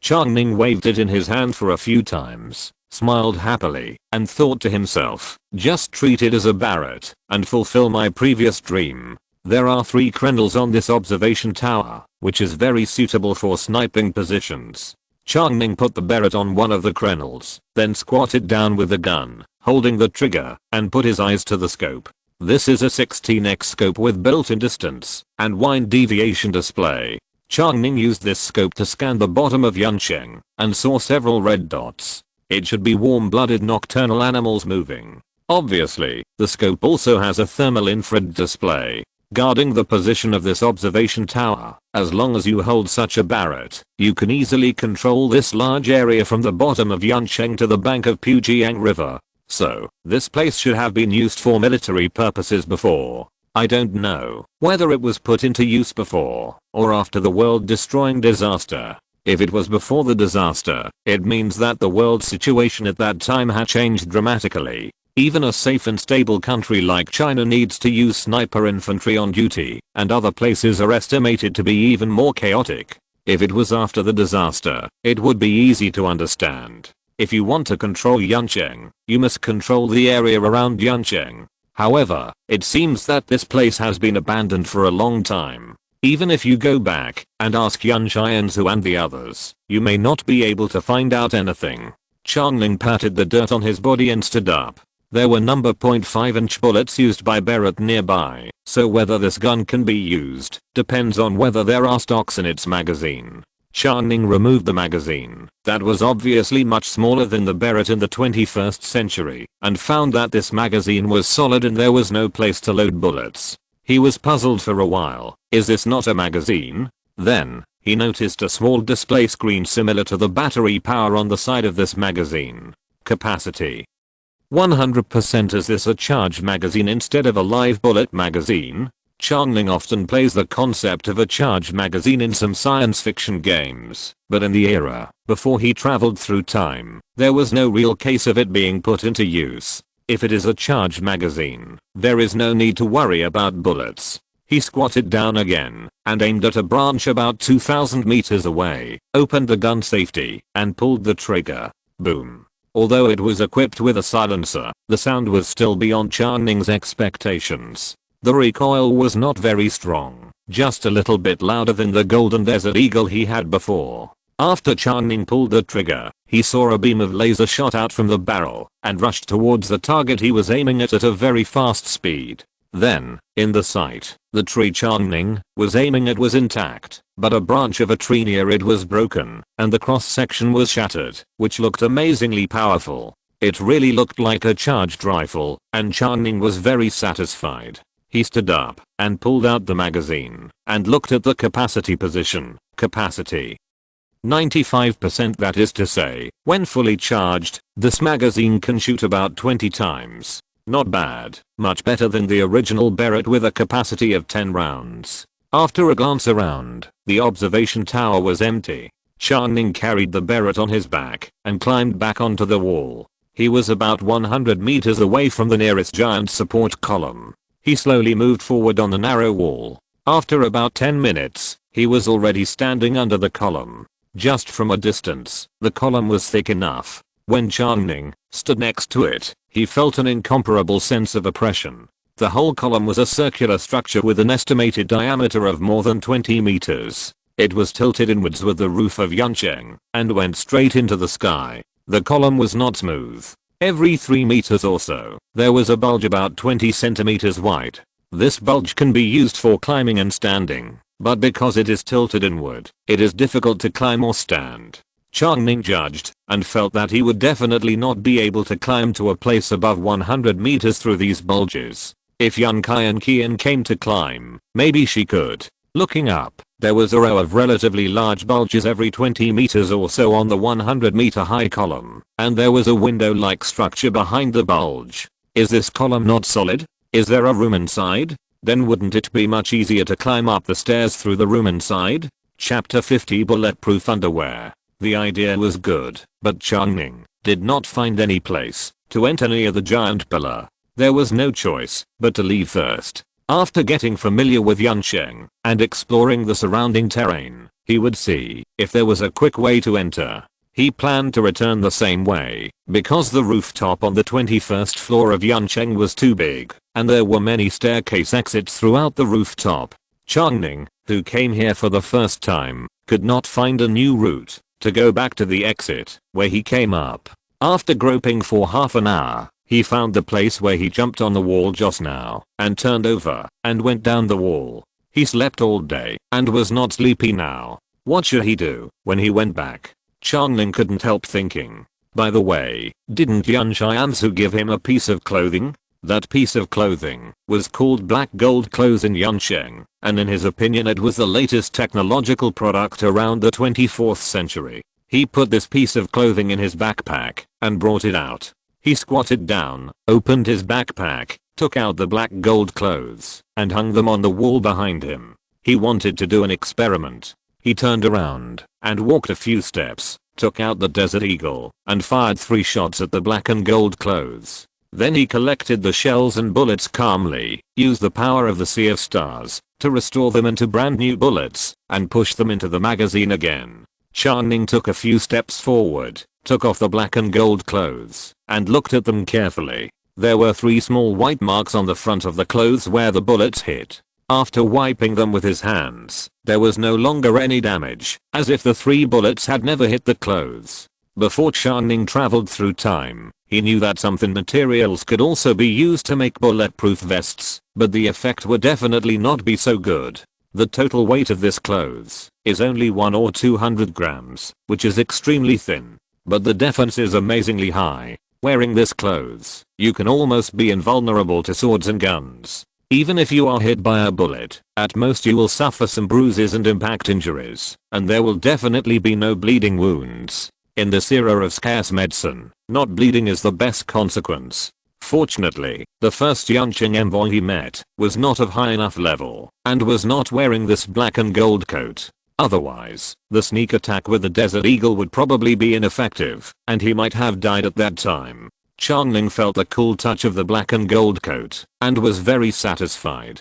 He took off his camouflage jacket directly on the rooftop and put on the black and gold coat inside. When wearing only this coat, Chang Ning hardly felt any weight, and the skin all over his body felt cool and comfortable, which made him very happy. However, this black tight-fitting style, in Chang Ning's aesthetics, it was a bit strange for a man to wear it. So he put the camouflaged coat on the outside of this coat. After all, there are many pockets on the camouflage coat, which can be loaded with all kinds of miscellaneous survival gadgets in the wild. After changing clothes, Chang Ning turned around near the stairs where he came up from the rooftop with a flashlight, and found nothing else of value, so he had to turn back to the room. The night in Yuncheng is very quiet, and the extremely high floors make it so that there is no sound of insects around. Chang Ning was in his room, observing through the window with the Barrett's scope for a long time, before he felt sleepy, and went back to bed to sleep. The next day, he woke up early in the morning. Since becoming a Stargate Awakener, his spirit seems to be much better than before, and he needs less sleep, but he is more energetic after waking up. In the bathroom of the suite, after washing with the stored clean water, Chang Ning opened the door and walked out. When he was considering whether to go to the restaurant on the 17th floor to get some food or to find Sun Yang and Sun Lu, Su Panpan, the little maid who came to his room last night, came again. "Good morning, Master Chang. The city lord invites you to have breakfast." Su Panpan greeted Chang Ning from a distance. Chang Ning also smiled at her and followed her to Yun Xiansu's room. His room was not far from Yun Xiansu's room. Less than 5 minutes after walking out, he came to the familiar double-door suite door. Pushing the door in, Sun Yang and Sun Lu were already inside. They sat at the dining table in the hall of the room with Yun Xiansu and Yun Qian. Yun Xiansu looked much better than yesterday, with a little more color on his face. Chang Ning thought she would have to stay in bed for several days, but unexpectedly she got out of bed and walked around the next day. Chang Ning greeted everyone and went to sit next to the dining table. Yun Qian happily pulled Chang Ning to sit next to him. "How did you rest last night, brother Ning?" Yun Qiansu greeted first. Her voice was weak, but although it was very low, it was very steady, much better than yesterday's weak voice. It seems that Sun Yang's medical skills are indeed quite good. Chang Ning nodded and said with a smile, "Not bad. City Lord Yun, your health has recovered well, but you'd better rest more." Yun Qiansu also smiled and said, "There's nothing we can do. The whole Yun city is in turmoil now. If I don't cheer up quickly, I don't know what will happen." Sun Lu interrupted from the side. "You can also say idioms. I know the idiom wind and rain, which comes from the Book of Songs, and means." Chang Ning interrupted, Okay, we all know what it means." Sun Lu nodded. "Since you all understand, I won't say it. Its synonyms are turbulent, precarious, shaky." Chang Ning interrupted again. "Are you going to recite the idiom dictionary? Do you want to play an idiom chain?" "What is an idiom chain?" "It means I say an idiom, and you use the last word of this idiom to connect with another idiom." Sun Lu was very happy and clapped his hands. "Great. Let's play this. Do whatever you want." 4. Sun Lu seemed to have noticed something and said hesitantly, "Do whatever you want." 4. Chang Ning nodded. "I will continue. Do whatever you want." 4. "Come on." Sun Lu turned his head away. "I suspect you are making fun of me." Chang Ning said, "Your suspicion is absolutely correct." Yun Qian was already accustomed to the way the two talked and ate breakfast by herself, not caring at all about what they said. But Yun Qiansu saw it for the first time, and seeing that the two were about to quarrel, he hurriedly said, "That, Sun Lu, you are really knowledgeable. I heard from Chang Ning that you are a great inventor." Sun Lu looked up at the ceiling and said, "Great inventor?" Then he thought for a while and nodded solemnly, "Yes, I'm a great inventor." Chang Ning was drinking water and spit it out after hearing it. Fortunately, he reacted quickly and turned his head back first, so as not to cause a tragic situation where a mouthful of water sprayed all over the table. Yan Xianzu was very happy to hear Zunlu's answer and said with a smile, then you should come to our Yancheng often in the future. Anyway, it's not far away. Yancheng will always welcome you. Just treat Yancheng as your home, just like Changjiangzang. Zunlu turned to ask Chang Ning, Chang Ning, have you settled your family in Yancheng? Could it be that you and your maid yesterday have the idea of getting married and starting a family? This is just a metaphor made by the Lord of Yancheng. Chang Ning knew Zunlu's symptoms. He didn't understand any metaphors, nor could he understand other people's emotions, so he explained, it means that we should be more comfortable in Yancheng. Oh. But what's fun in Yancheng? Yesterday, I helped a few people on the rooftop to change their elevator pullers to moving pulleys. They should be less labor intensive in the future. Is there anything else to play? Zunlu looked at Yan Xianzu and asked. Other things to play. Yan Xianzu thought for a while. Do you know the treasure house of Yancheng? There are some things in the treasure house. Our people have studied it for a long time and still can't understand it. Otherwise, brothers Ialu, you and Chang Jiangzan go to see it together. End of this chapter. Thank you very much for reaching the end. Don't forget to like. Looking for more exclusive content and immediate access? Subscribe to our Patreon. Remember, every like, subscription, or donation encourages us to continue. Thanks to everyone. See you in the next video.